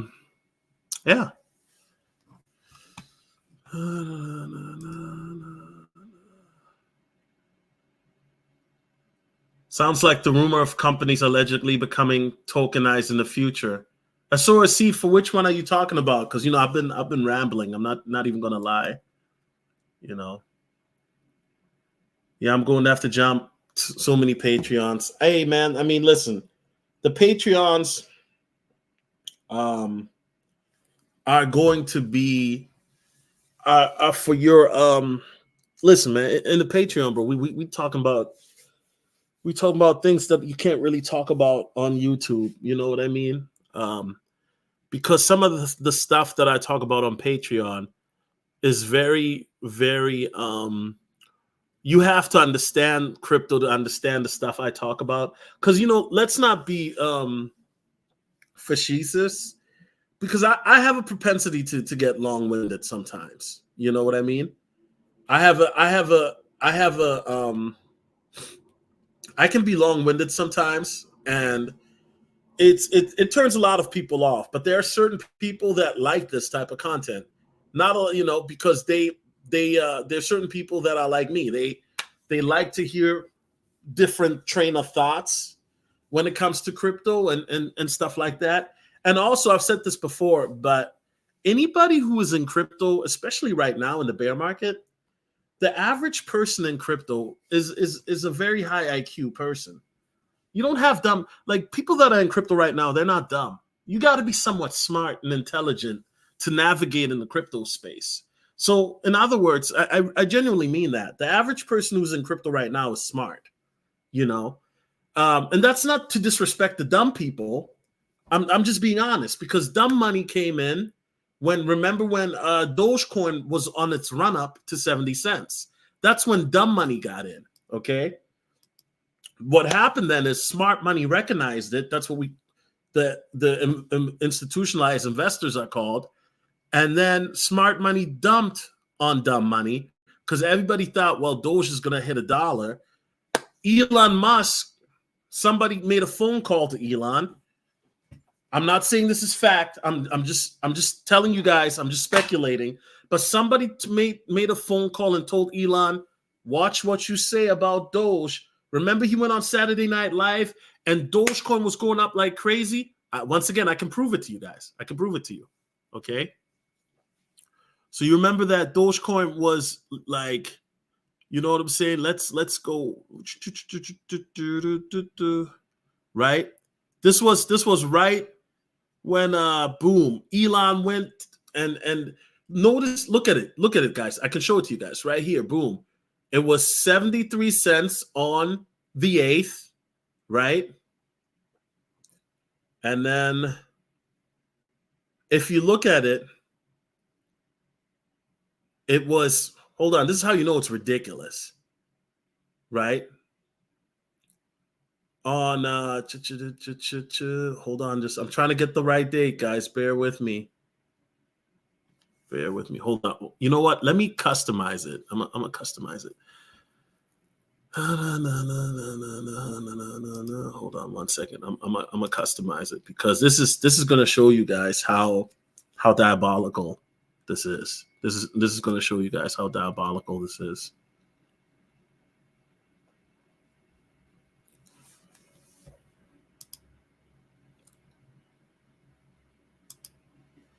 Hold on 1 second.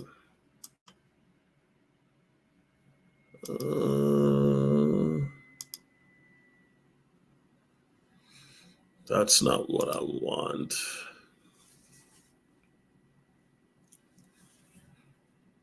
Okay.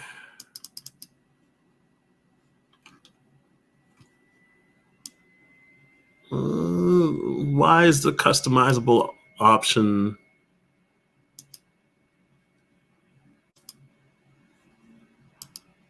Okay, let's see if I'm doing that.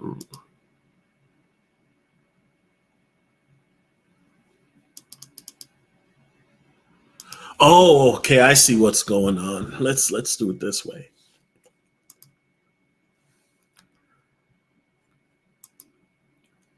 Huh. So basically, guys, the point I'm trying to make, so it won't let me do it. I'll figure it out later. But if you look at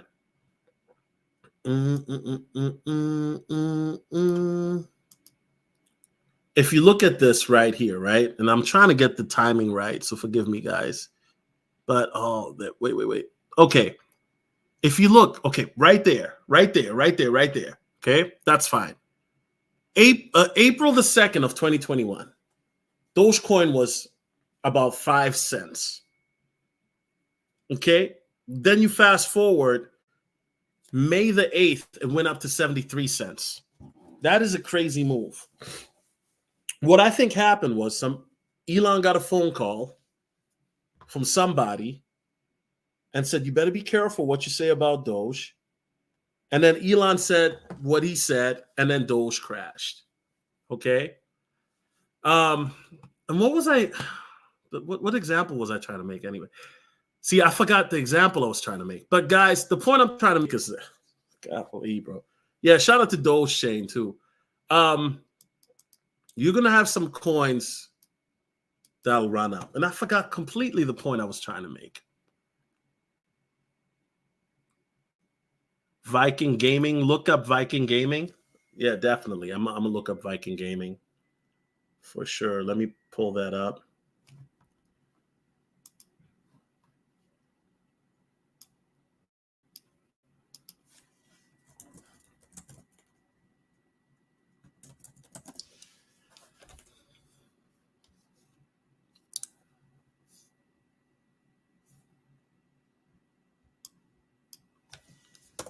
Is it the Viking Gaming?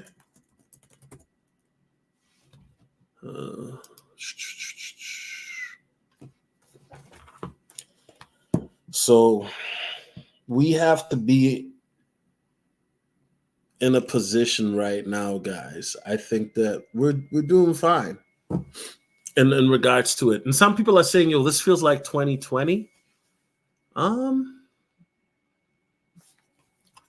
I guess. I guess.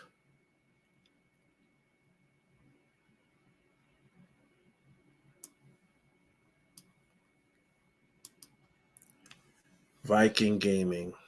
Yeah, he said it was a hustle. Exactly. Elon did say that, right? And then guess what? The Dogecoin price, it crashed. And really, if you and here's the thing, man.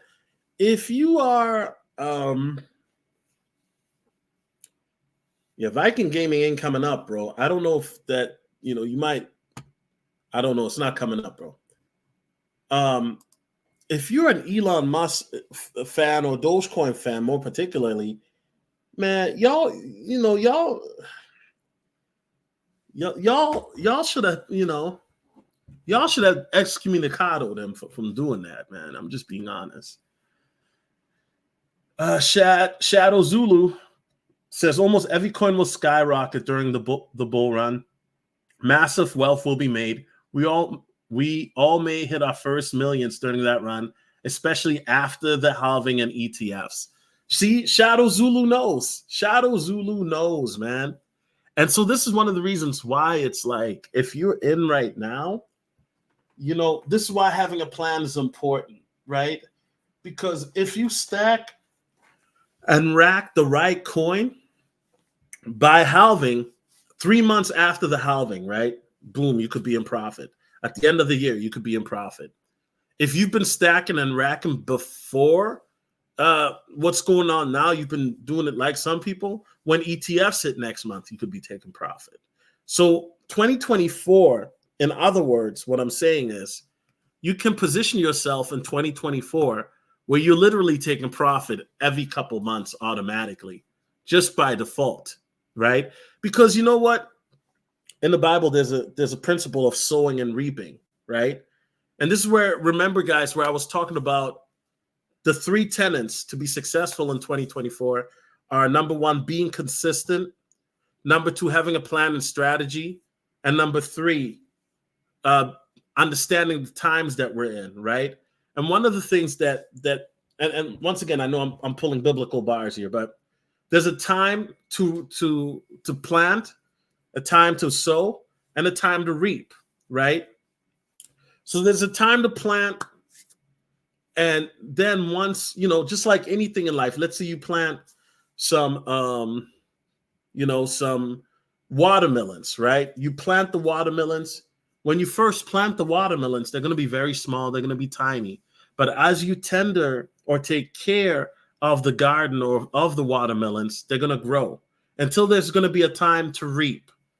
Okay, and that time to reap then means that's when you take the watermelon, you wash it, and then you eat it or you sell it.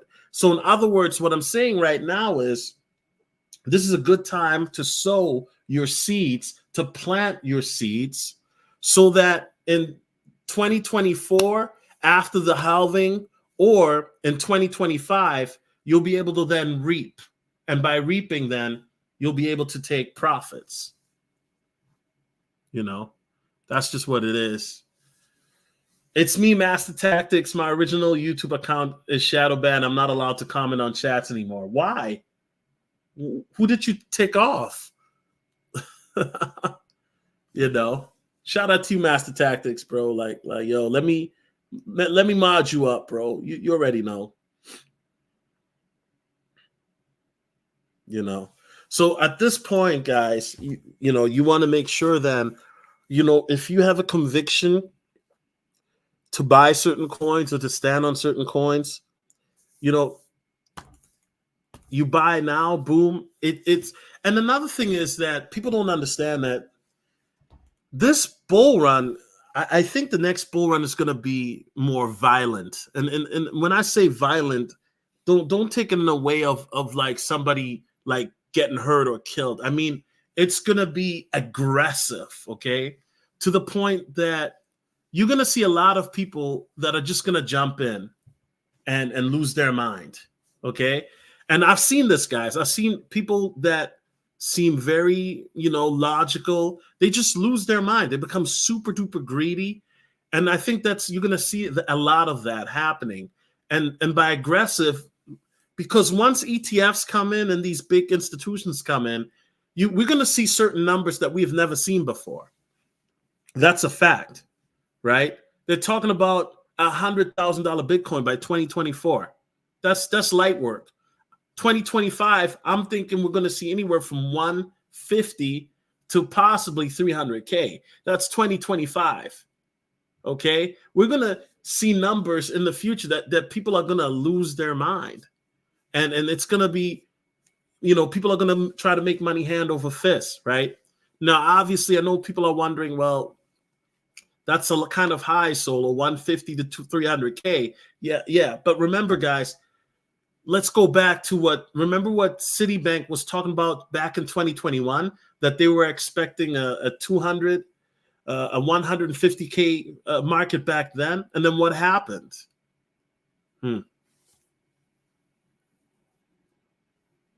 Exactly. I'm gonna let you fill in the blanks. Okay. So at the end of the day, guys, if you're in the markets right now, this is a lovely time to be in the markets. This is a lovely time. If you've been dollar cost averaging, you've been, what I'm saying, you're implementing SOS, standing on strategy, right? It's going to be great. 2024 is going to be a great year, guys. It's going to be a phenomenal year. And this is how you know, too, that we're going to be in a frenzy, is when all of a sudden you have people asking you about crypto that would never ask you before. Or all of a sudden the girl that you like, now all of a sudden she's hitting you up asking you how to invest in crypto. And now she wants you to meet her for lunch and so that you can... Listen, guys, I'm not here making stories. I'm telling you what really happened, bro. You know what I'm saying? It really happened. You know what I'm saying? I'm just being honest, man. Hey, man, Simtails, crypto girl, coming soon. I'm Michael Jordan. Stop it. Get some help. Anyway, guys, all jokes aside, I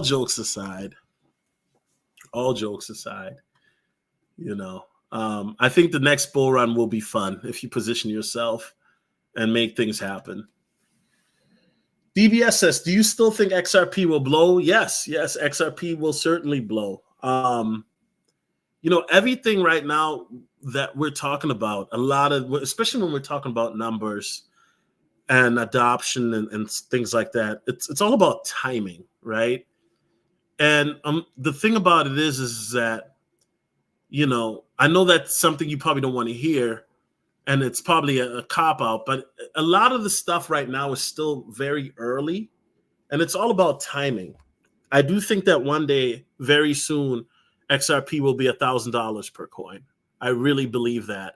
You still have people predicting that XRP, but before we even get to $1,000 per coin, you still have people that are predicting that XRP will be $1 by the end of the year, right? You've got people making that prediction, right? Where's XRP right now? It's at 63 cents. So I do think that XRP will do very well in the future. I think that XRP will be one of those coins that if you get into XRP now, one day you will be having coffee or chocolate with your grandchild, and they'll be sitting on your lap, and they'll ask you, DBS, Granddad, how did we become rich? How did our family become wealthy?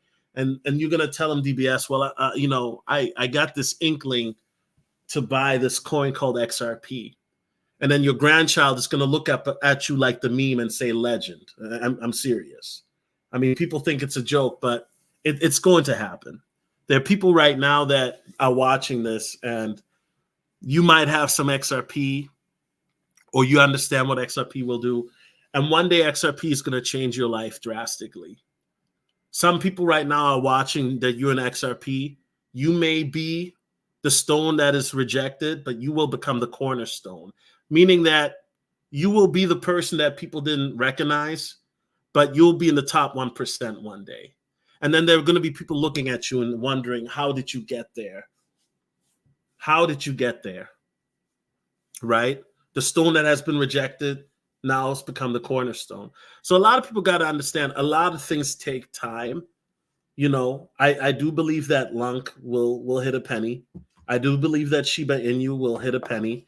And I believe that it'll even hit beyond those numbers. But things take time. And for it to play out, sometimes we have to go through that.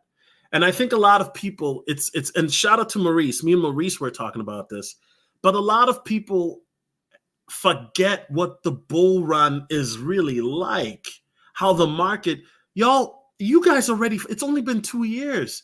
You guys forgot how the bull run goes crazy? I can't believe it. It's shocking to me. People forget waking up and your portfolio doubled from the day before. How do you forget that? How do you guys forget that? Like, if you just got in crypto, I don't expect you to understand. Like, if you got in crypto like a year ago or less, I don't expect you to understand. But if you were here in the last bull run or even the bull run before that, what? Come on, man. You already forgot what it's like to wake up and see your portfolio double every day for a week straight? You forgot those days? How do you forget that?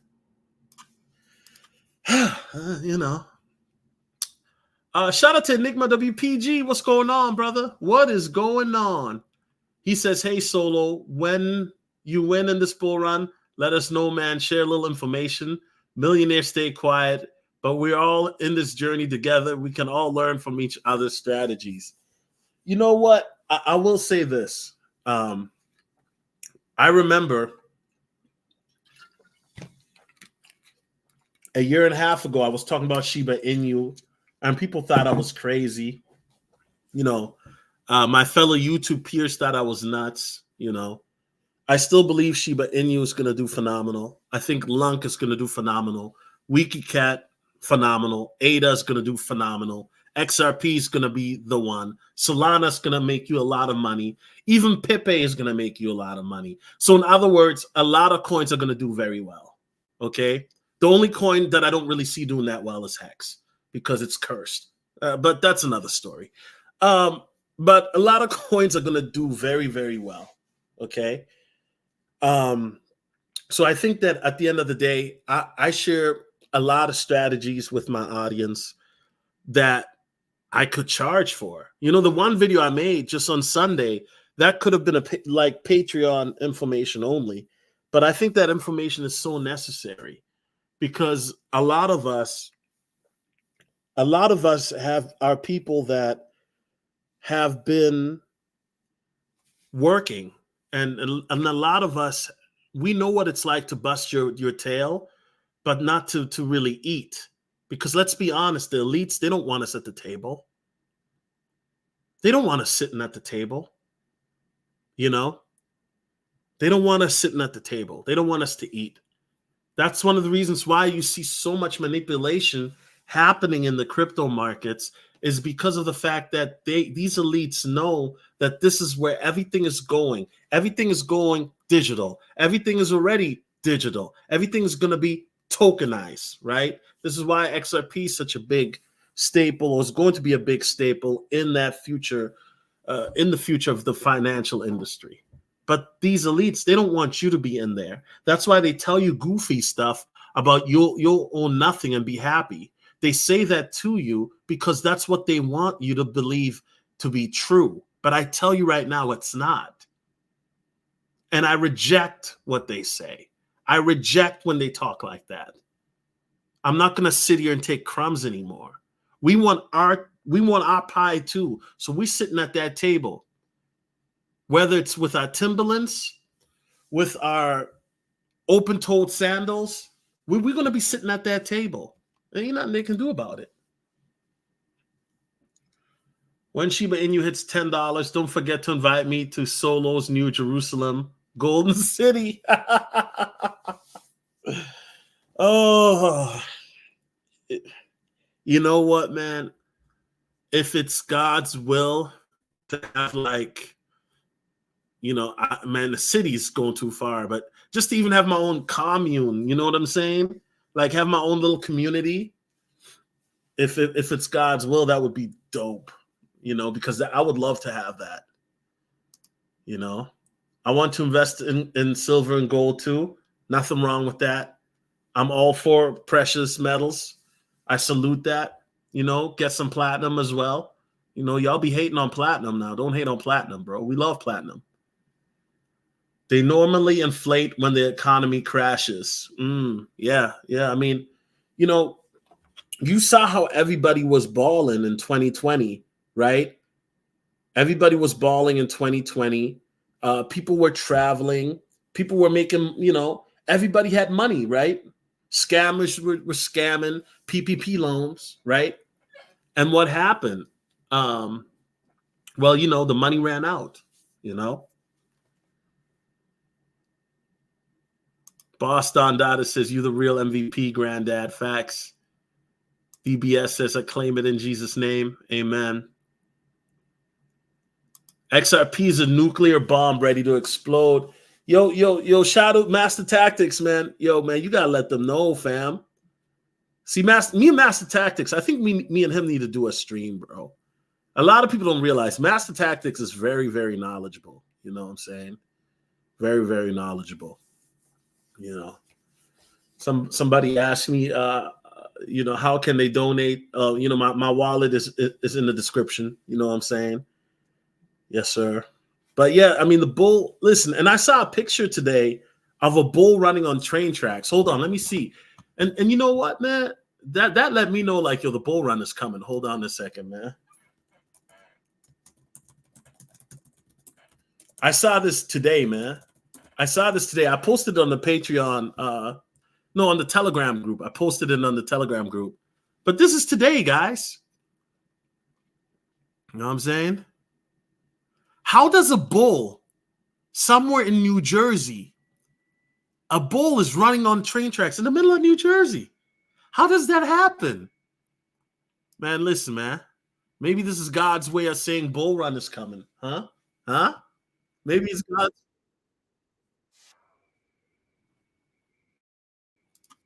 That's crazy.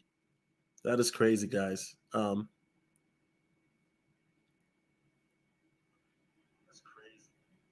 That is crazy, guys. So hold on one second. Let's see if I can play this video. But there's a bull in the middle of New Jersey, man. Like what's going on? Hold on a second. Let me play this video.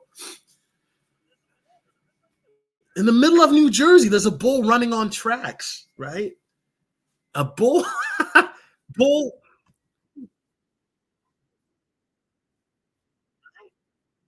Look at it.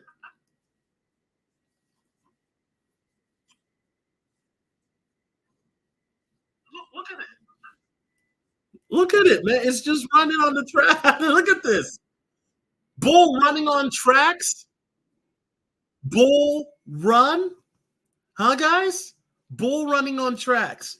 Bull run. In the middle of, and if you're not from America, New Jersey is like a big city. It's next to New York. So there are not a lot of bulls just running on train tracks.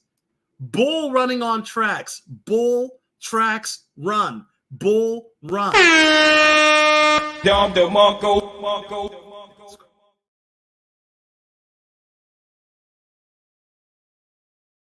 Man. That's insane, man. So this bull running on, this happened, guys, literally today. So maybe this is a sign, man. Maybe God letting us know, like, yo, the bull's finna run. Shadow Zulu says it was nothing but smiles during the bull run. Oh, yeah, bro, listen. During the bull run, everybody loves you, bro.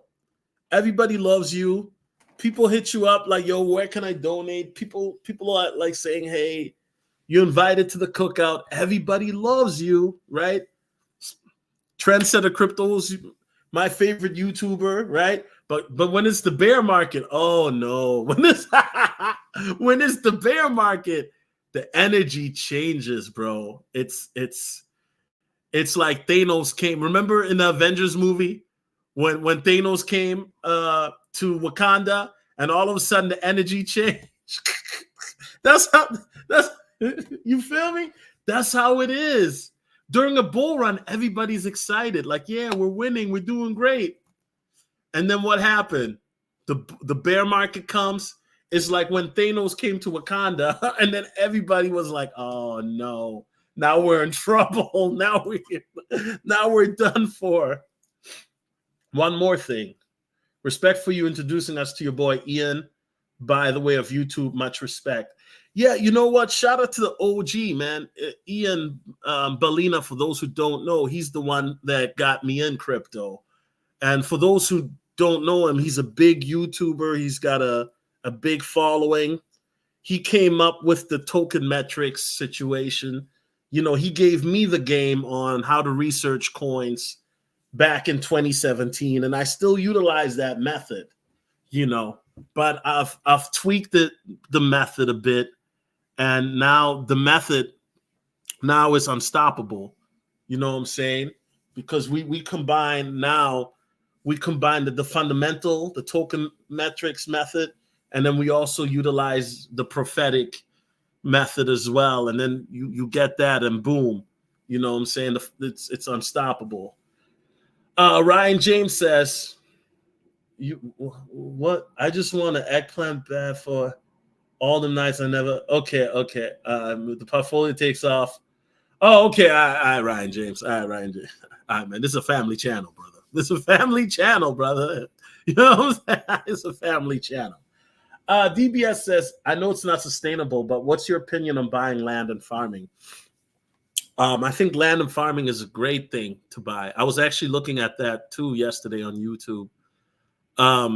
You know, I would, it depends on where you want to buy land at. You know what I'm saying?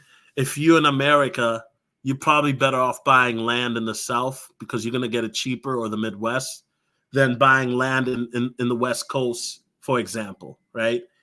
Also, what are you buying the land for? I mean, you said farming, right? Okay, dope. Now, the land out west might be better for farming. I'm not going to lie to you. But with the land out west, you're probably going to pay way more than you would pay in the Midwest or in the South, right? Now, if the housing market crashes or land crashes, which I know some people are hoping for next year or two, then you will definitely get the land for the cheap. But we'll see. We'll see. But I do think that land, that lifestyle, I think is going to be more appealing in the future. I know that sounds crazy because everybody is expecting flying cars now with AIs. But what happens when inflation keeps going up and the average person just can't afford to live in the city anymore, which is going on right now, right? So for example, this is where you get the paradox of a futuristic city, like in Star Wars, for example, right? But then you see Anakin Skywalker, he came from the outskirts that looked like they were thrown back. So you're going to have a thing like that in the future where you're going to have people that are going to live a more simpler way of life in the future because it's going to be more economical for them to do so, where people are going to live on their own land and stuff like that. And then you're still going to have people in the city. But make no mistake, I think that the people that live from off their own land, they're going to be happier than the people in the city, you know, because in the city is going to be where all the degeneracy will happen with the AI robots and AI girlfriends and chip in your brain and all that type of degeneracy, right? So yeah. Shadow Zulu says that's prophetic. Yeah, let's go. DBS says animals have always been a sign of prophecy. Yeah, man. So DBS, I'm just saying, man, next bull run when you become a millionaire, don't forget me, brother, man. I'm not asking for a lot. You know what I'm saying? Just hit me up with some 10 racks, you know what I'm saying? So that way I can buy some farmland too in Bemidji, Minnesota. You know what I'm saying? That's a good place, I guess. It gets cold there though, you know. Ryan James says deer, flamingos, bulls, Jumanji. Yeah, you know. And you know what, bro? I was watching this thing that over by Mecca, right? You know, that's where they do their thing, the Muslims. That there was a locust outbreak a couple days ago. Did anybody hear about that? In the middle of Mecca, they were having a locust outbreak. And also that there was like an earthquake or something that happened a couple days after that or a couple months after that. I don't know, man. It's stuff going on in this world, bro. Like if you're paying attention, you know, it's is really stuff going on in this world, man. A SOFC says, really? So this is also a Masonic symbol to tell all the Mason buddies that things are soon about to happen. A SOFC, are you talking about the bull run? You know, a SOFC, you bring up something very interesting, and I'm glad you bring that up. But a lot of these diabolical, evil organizations, yeah, they talk to each other via music and television. And like that movie that's gone viral, I was telling you guys about that Leave the Earth Behind movie, right? That has gone viral, right? A lot of these people, and I know a lot of people don't want to hear that, but all your favorite actors and movie stars, they're all part of these organizations. They're all part of the cabal or the Illuminati, right?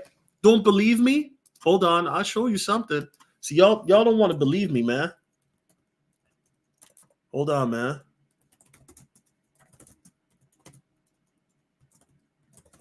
Y'all don't want to believe me. I'm going to show y'all something, man. You know. And once again, man, a lot of people, you know what I'm saying? You look at this right here, right?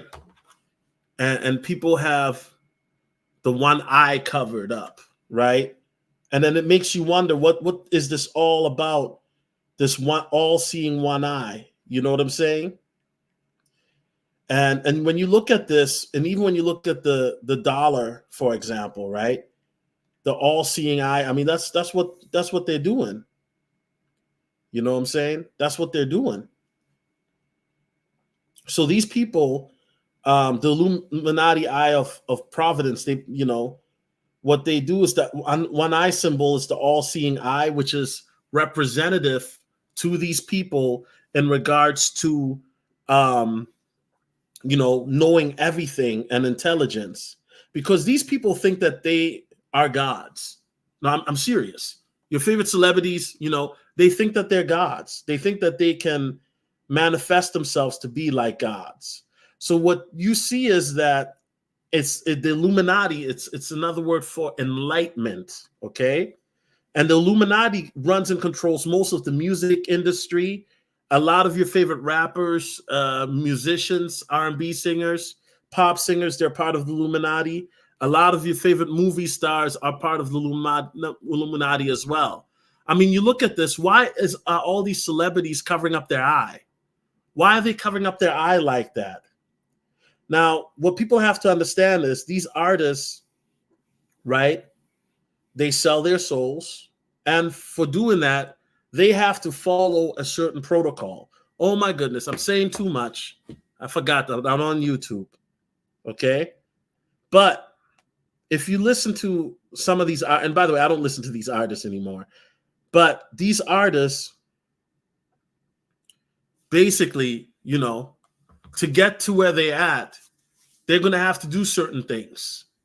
There's a reason why your boy, and I say this, you know, loosely, Sean P. Diddy Combs right now is facing some of the heat.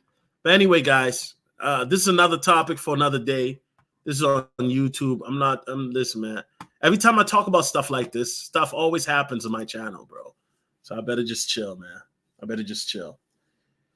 There was a dude I told about Shiba Inu. He waited until it was the all-time high to buy in. He tripled his wealth, but refused to take profits.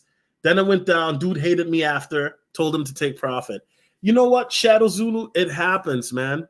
There are people right now that, you know, I used to be very friendly with, that we used to talk regularly on Telegram or whatever. During the bull run, these people, we were all cool. Now those people don't talk to me anymore, right? People will blame you for their decisions. So I don't take it, you know, I don't take it personal, because I always tell people, look, if Shiba goes down, guess what? My Shiba bag goes down too.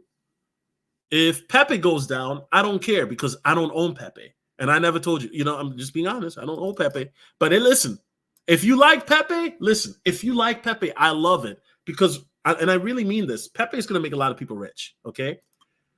But if, you know, DRB goes up, you know, I mean, I still own a little bit. I don't own as much as I used to.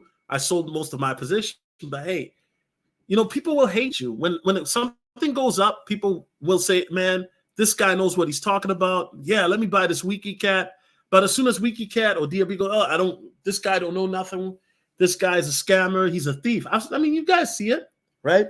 So people are like that, man. So that's why during the bull run, bro, I'm not even going to say nothing, bro, because I'm just going to make my videos and this and that. Because when the bull run happens, those seeds that we're talking about right now, they should have already been sown. You should be reaping at that point, you know? DBS says, this is true. I just think it's future-proof. What do you mean future-proof?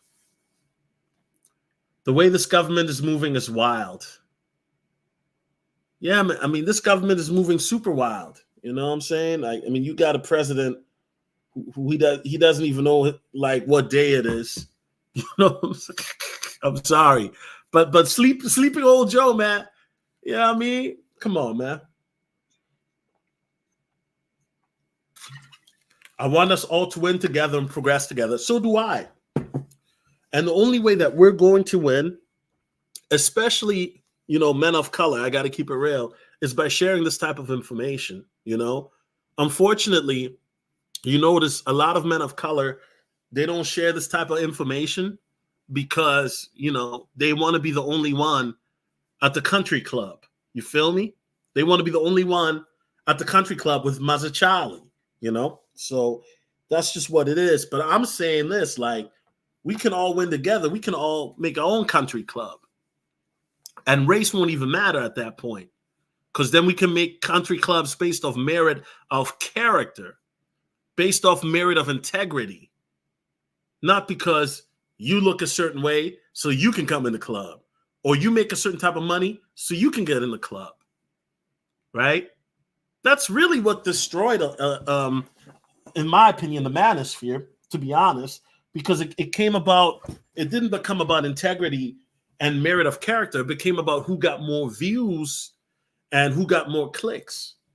And so in life, you have to realize that this whole notion of clicking up and, you know, playing elites is a real thing. People do it all the time. You know what I'm saying? You even see it in the Christian community. I was watching Marcus Rogers the other day, and he said that there were Christian content creators that they say, yo, I rock with you, but publicly I can't rock with you because it'll slow my bag up. And I was thinking to myself, dang, even in the Christian community, you have this going on? Because I know it probably happens in the crypto community, right? If you get views, then the YouTuber might rock with you. But in the crypto community, one thing I love about the crypto community is everybody has the same goal, which is to be wealthy. You know, in the crypto community, it's we have a tangible goal. In some of these other communities, I don't know what's going on, to be honest with you. You know, some of these other communities you watch and it's like, is it to progress and to grow, or is it just to whine and complain? Because make no mistake, there's somebody always making money in these type of scenarios. But in the crypto community, we can all win. There are people right now watching that are millionaires, that are richer than me. That's facts, right? And like I said, we all give each other the game. I give people the game for sure. Now, sometimes the game is going to cost. That's why I say get on the Patreon, because, you know, if I call a coin going up, you know what I'm saying? You know, a couple shekels, $5 a month. But you know what? Some people will complain about $5 a month, but yet you're spending $20 on watching Netflix, and all you're watching is demonic television on Netflix. Half of the shows have a flamingo agenda, men kissing men, right? Men kissing men. You'll spend $20 a month watching Netflix, and you get no edification. It's not making you no money. Come on now. I know some people don't want to hear it, but I'm just being honest. You know? DBS says, in regards to buying the farmland, is future-proof and growing our own crops. Yeah, so, and I think that way of life will be more realistic in the future, because the way, how things are going in the world right now with inflation, with prices going out of hand, with people, the fact that the wage is not meeting the inflation, and now they're trying to raise minimum wage. Well, what's that doing is it's raising up prices to live as well. I was on a forum the other day, and they were showing a McDonald's Happy Meal costing $60 in a certain neighborhood for DoorDash. And I said, this is insane. $60 for a McDonald's Happy Meal? Well, it wasn't a Happy Meal, but, it was like one of the number 2s or 3s or something like that. Because they raised the minimum wage at that McDonald's to like $20 or $15. And so to DoorDash it, they got to raise the price up. Ain't nobody going to spend $60 for no freaking number 1. Well, not yet anyway. Am I still bullish on WikiCat, and why? Yeah, I'm very bullish on WikiCat. And if you came earlier, I explained why I was very bullish on WikiCat. It just went up 300% in 1 month. So what's there not to be bullish about? Very bullish on WikiCat, right? So WikiCat just went up 300% in 1 month. And if you don't believe me, I'll show you.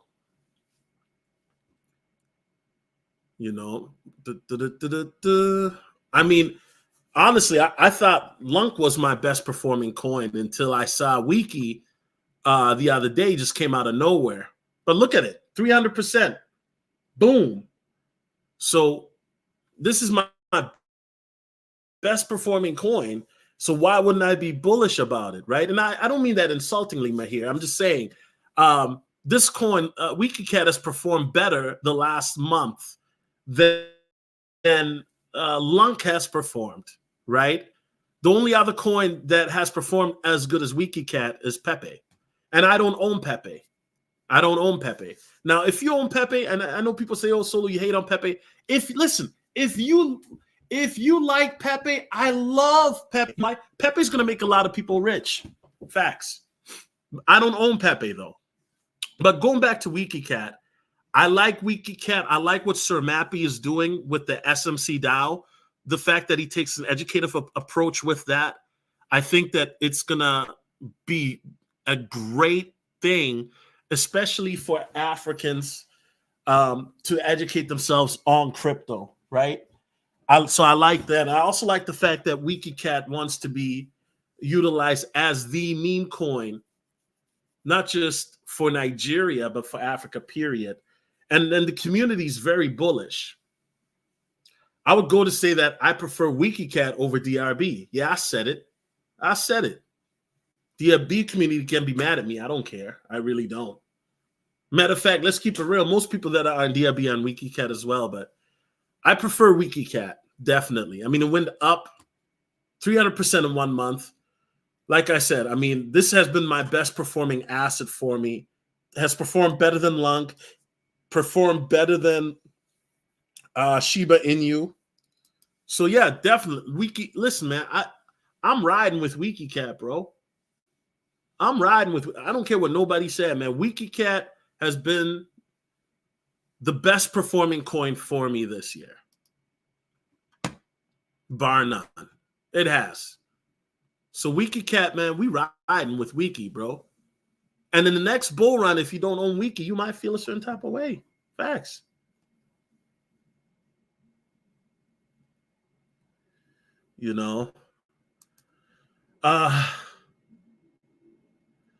That show called The Boys is straight demonic. It's some kind of superhero show.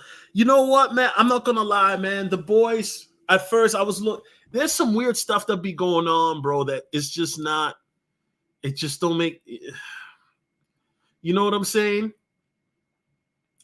It's just Killmonger drinking the baby milk and all that. Man, come on, man. Like, you know what I'm saying, bro?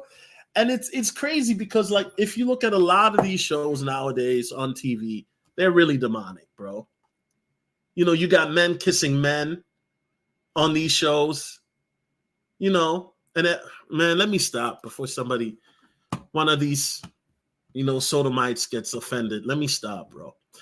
Shadow Zulu says, I would rather be among 100 brothers, each of us have 100 million, rather than be among 100 poor men and I'm only one with 100 million. We're more powerful together with each brother rich. Exactly.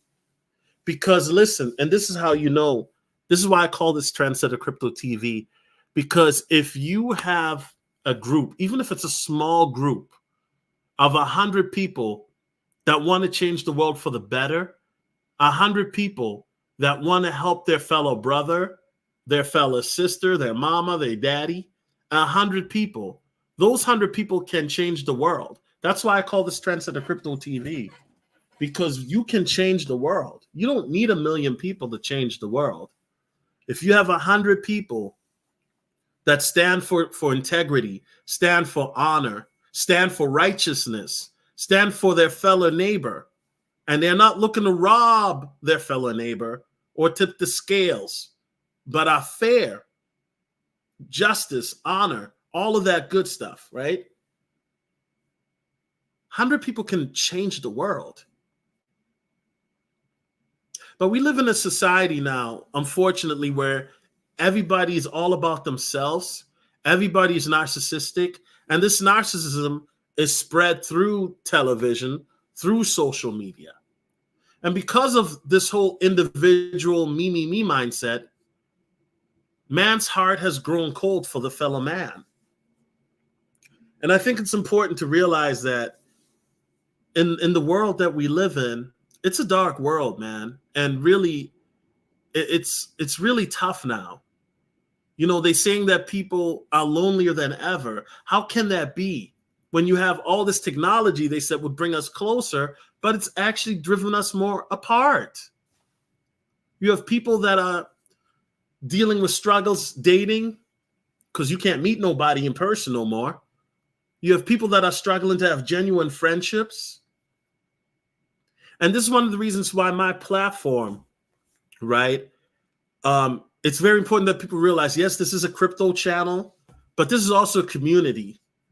And this is a community for men and women, for people who want to be better, for people who want to make a difference, not just in their own life, in their family's life, but also in their community's life.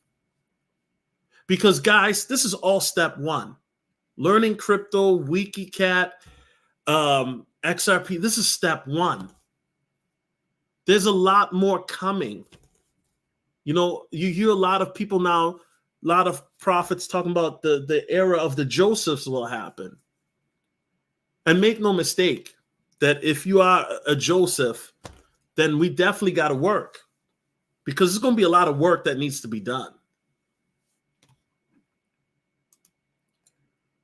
Ryan James says, single movie ticket, $12, Netflix, $16 a month, could be worse. At least it isn't crack. Yeah, and you know, that's why I find it funny.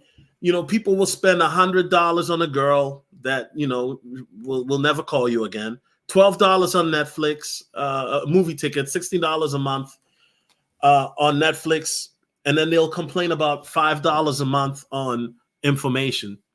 You know what I'm saying? Come on, man. There's a brother who told me that he made his money back on the Patreon in 1 week by falling in the airdrop back in the bull run in 2021. He's like, yo, whatever I paid you in this Patreon for the year, I made that back tenfold by just this, because of these airdrops that you put me on. I was like, whoa, okay, dope. Mehari says, I bought WikiCat yesterday for the bull run. Okay, good. So Mehari, here's the thing. I need you to do me a favor so that way you don't get mad at me, okay? Do me a favor. Remember this. You bought WikiCat at 13.46 million. Or yesterday it was at 15 million. Okay? I don't know when you bought, but let's say you bought at 15 million. I need you to do me a favor. When it goes up, okay, to 150 million, don't forget to take profits. All right? That's all I got to say. And it might go up higher than that, but I'm just saying. I agree, and remain loyal and integral to each other. We can essentially conquer together. We become a community based on strong foundation. Yeah, you know, this is very important. I think that, you know, the community aspect is something that's being lost, especially in America, unfortunately. right? Because once again, we live in an era now where people would rather be selfish instead of, helping their fellow man. And, it's just one of those things, where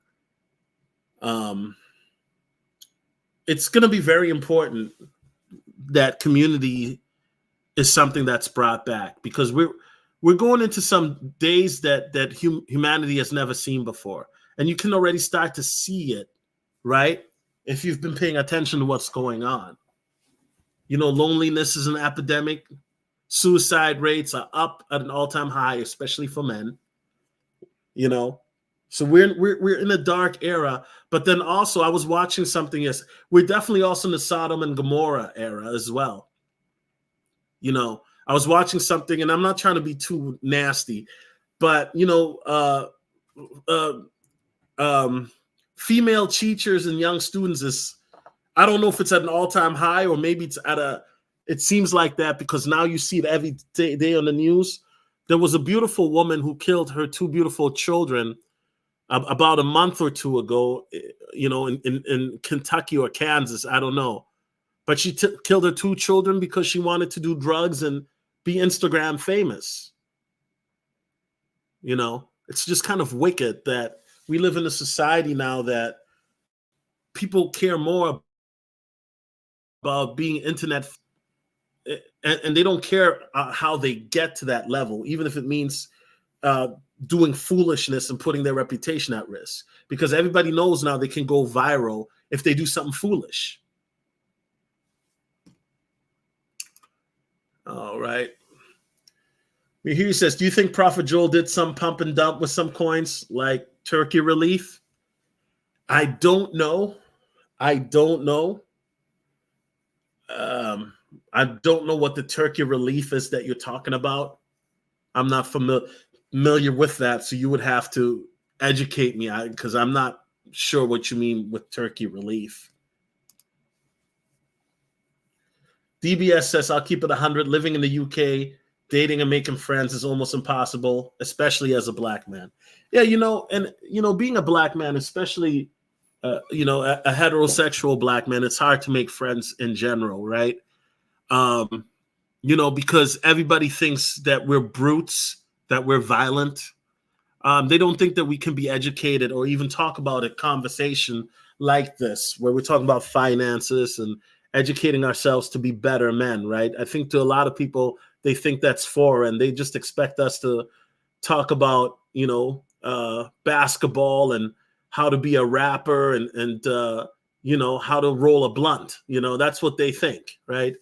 So unfortunately, a lot of people think that black men are monolith. No, well, guess what? We're not. There are black men that like anime. There are black men that like Pasquale. They like art, painting. There are black men that like going to fashion events. There are black men that like to golf. There are black men that like country music. There are black men that like gospel music. So in other words, what I'm saying is that there's no such thing as one type of black man. But society will have you thinking that every black man is Jonathan Majors, a thug. No, and Jonathan Majors isn't even a thug. What about Sheena Inu? Sheena is doing okay. Sheena also has gone up as well, if I'm not mistaken. Let's take a look at Sheena to see where Sheena is at. Yeah, Sheena is one of those coins that I think Sheena is a sleeping monster. I think with Sheena, we just need to see some development happening with maybe getting listed on some exchanges, so that way it can get more visibility, obviously, which will help the project, right? But Sheena went up 57%, 58% now for the month. So I'm still in Sheena. Definitely still in Sheena. But you have to see more development from the devs coming out in regards to whatchamacallit, the burn protocol, right? That we thought was going to come out, this summer, but it didn't. So I don't know what they're waiting for exactly, but it would be nice, you know. Jasmine coin, Jasmine. I've heard about Jasmine. You know, I'm not in Jasmine, but I think Jasmine is a great project from the stuff that I've heard. I don't know exactly what their latest development is, but Jasmine coin is a very bullish coin. They have a very bullish community. My Nigerian millionaire cousin likes Jasmine coin. You know, how did Jasmine do in the last month? Okay, it only went up 29%. Not too bad. I mean, listen, if a stock goes up 29%, people would be happy, right? So Jasmine coin, is a coin I've talked about it a long time ago on Patreon. I haven't talked about it publicly much. But Jasmine coin is a cryptocurrency project of a Tokyo-based Internet of Things, right? So Jasmine Corporation as a system, the Internet of Things includes mechanical and digital elements endowed with an identifier and the ability to transmit data. The IoT company Jasmine specializes in buying and selling data. Now, this is going to be huge because I think that data is already a highly commoditable thing. People got to understand that's how Facebook makes their money. Facebook doesn't make their money because you're buying something. They make their money by selling what? Data. Okay, data is currency when it comes to tech. Now, Jasmine was founded in April 2016 in Tokyo by several former Sony executives, including Natake Ando. Okay. In October 2021, Jasmine Coin was launched on the Japanese exchange Bitcoin. Okay, so what makes Jasmine unique? Let's take a quick look at that. People ask, why am I not in Jasmine? Bro, there's only so much money that you have, bro. You know what I'm saying? In the digital age, Jasmine is addressing the following challenges. The platform guarantees its customers confidentiality and gives them the right to manage their own personal data. With Jasmine, users send information via IoT devices to companies in exchanges for services in a secure manner. Jasmine offers a data processing policy in which the information gathering of customers is carried out properly, excluding information leakage. Okay, so it helps deal with privacy and things of that sort. So yeah, Jasmine is a great project, definitely. From the things that I've heard. Okay. So yeah, guys, you know, and this is something that I always say too on Patreon, and I'll say it here publicly as well. If you don't hear me talk about a coin that I've talked about a lot, it's not that I'm not bullish on the coin or anything like that. It's because right now my main focus is always to talk about coins that are popping, obviously, number one. But just because you don't hear me talk about Shiba Inu doesn't mean that I'm not rocking with Shiba. I'm still rocking with Shiba. Facts. Just because you don't hear me talking about Empire token doesn't mean I'm not rocking with Empire. Still rocking with Empire, right? But my thing is, there's so many coins that I talk about coins that are relevant. You know what I'm saying? That are relevant. So it's very important for me to do that. Even coins that I may not like. I talked about Pepe today, right? I do, and once again, I do believe Pepe is going to make people rich. It's going to make people wealthy, but I don't own Pepe, right? That's what that is.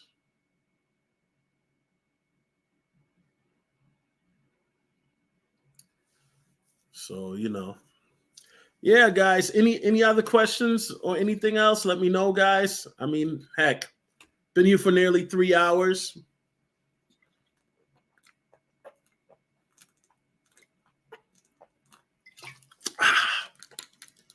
Oh man, water tastes so good when you're dehydrated, man. You know. But yeah, WikiCat has done amazing. Because if you think about it, I mean, WikiCat has gone up 300%. You know what I'm saying? That's crazy, bro. Literally 300%. You know. So you got to think about WikiCat was, at a $4 million market cap, and then it's gone up to, at one point, it went up to a $15 million market cap, And people wonder, how did Wiki do that? Well, it's just, once again, bullish community, stuff like that. And remember, and people already sleeping, I mean, Wiki went up, what was that? A $30 million market cap just earlier this year for its all-time high. So people got to remember Wiki did its thing.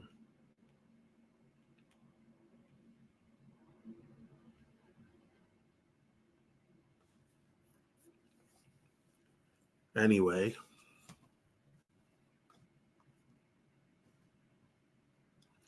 Any other questions, chat? Any other questions? Like I said, I mean, it's, whoa, Ben Token is going. Ben Token. Somebody who's pumping Ben Token, man. Somebody just pumped Ben. BNB Lion just is up. Yeah, I mean, guys, listen. It'll be very amazing this Christmas, guys, to imagine if we are able to take some profits next week for the Christmas holidays, right? And just chill, you know what I'm saying?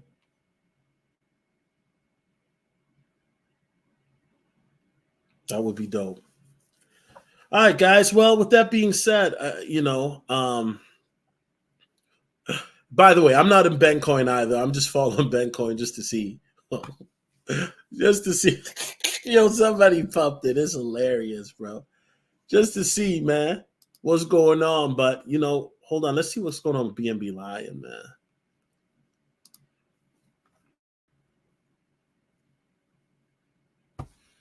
You know what I'm saying? And this, so yeah, Mary, my only advice to you, Mary, is now that you are in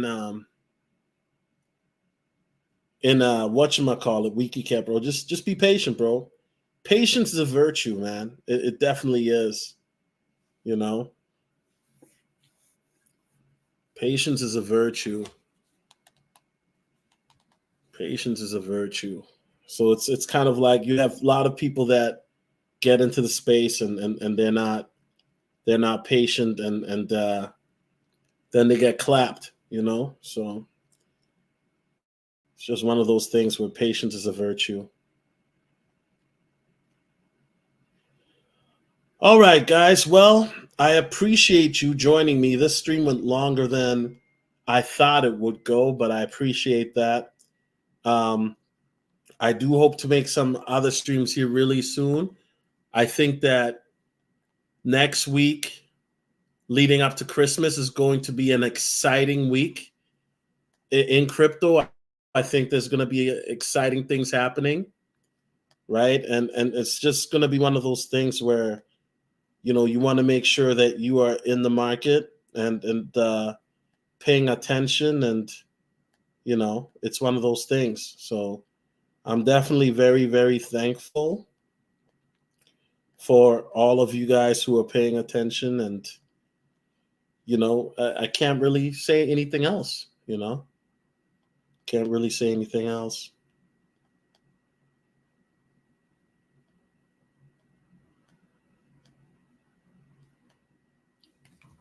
Anyway, guys, it's your boy, and I'm out. Peace.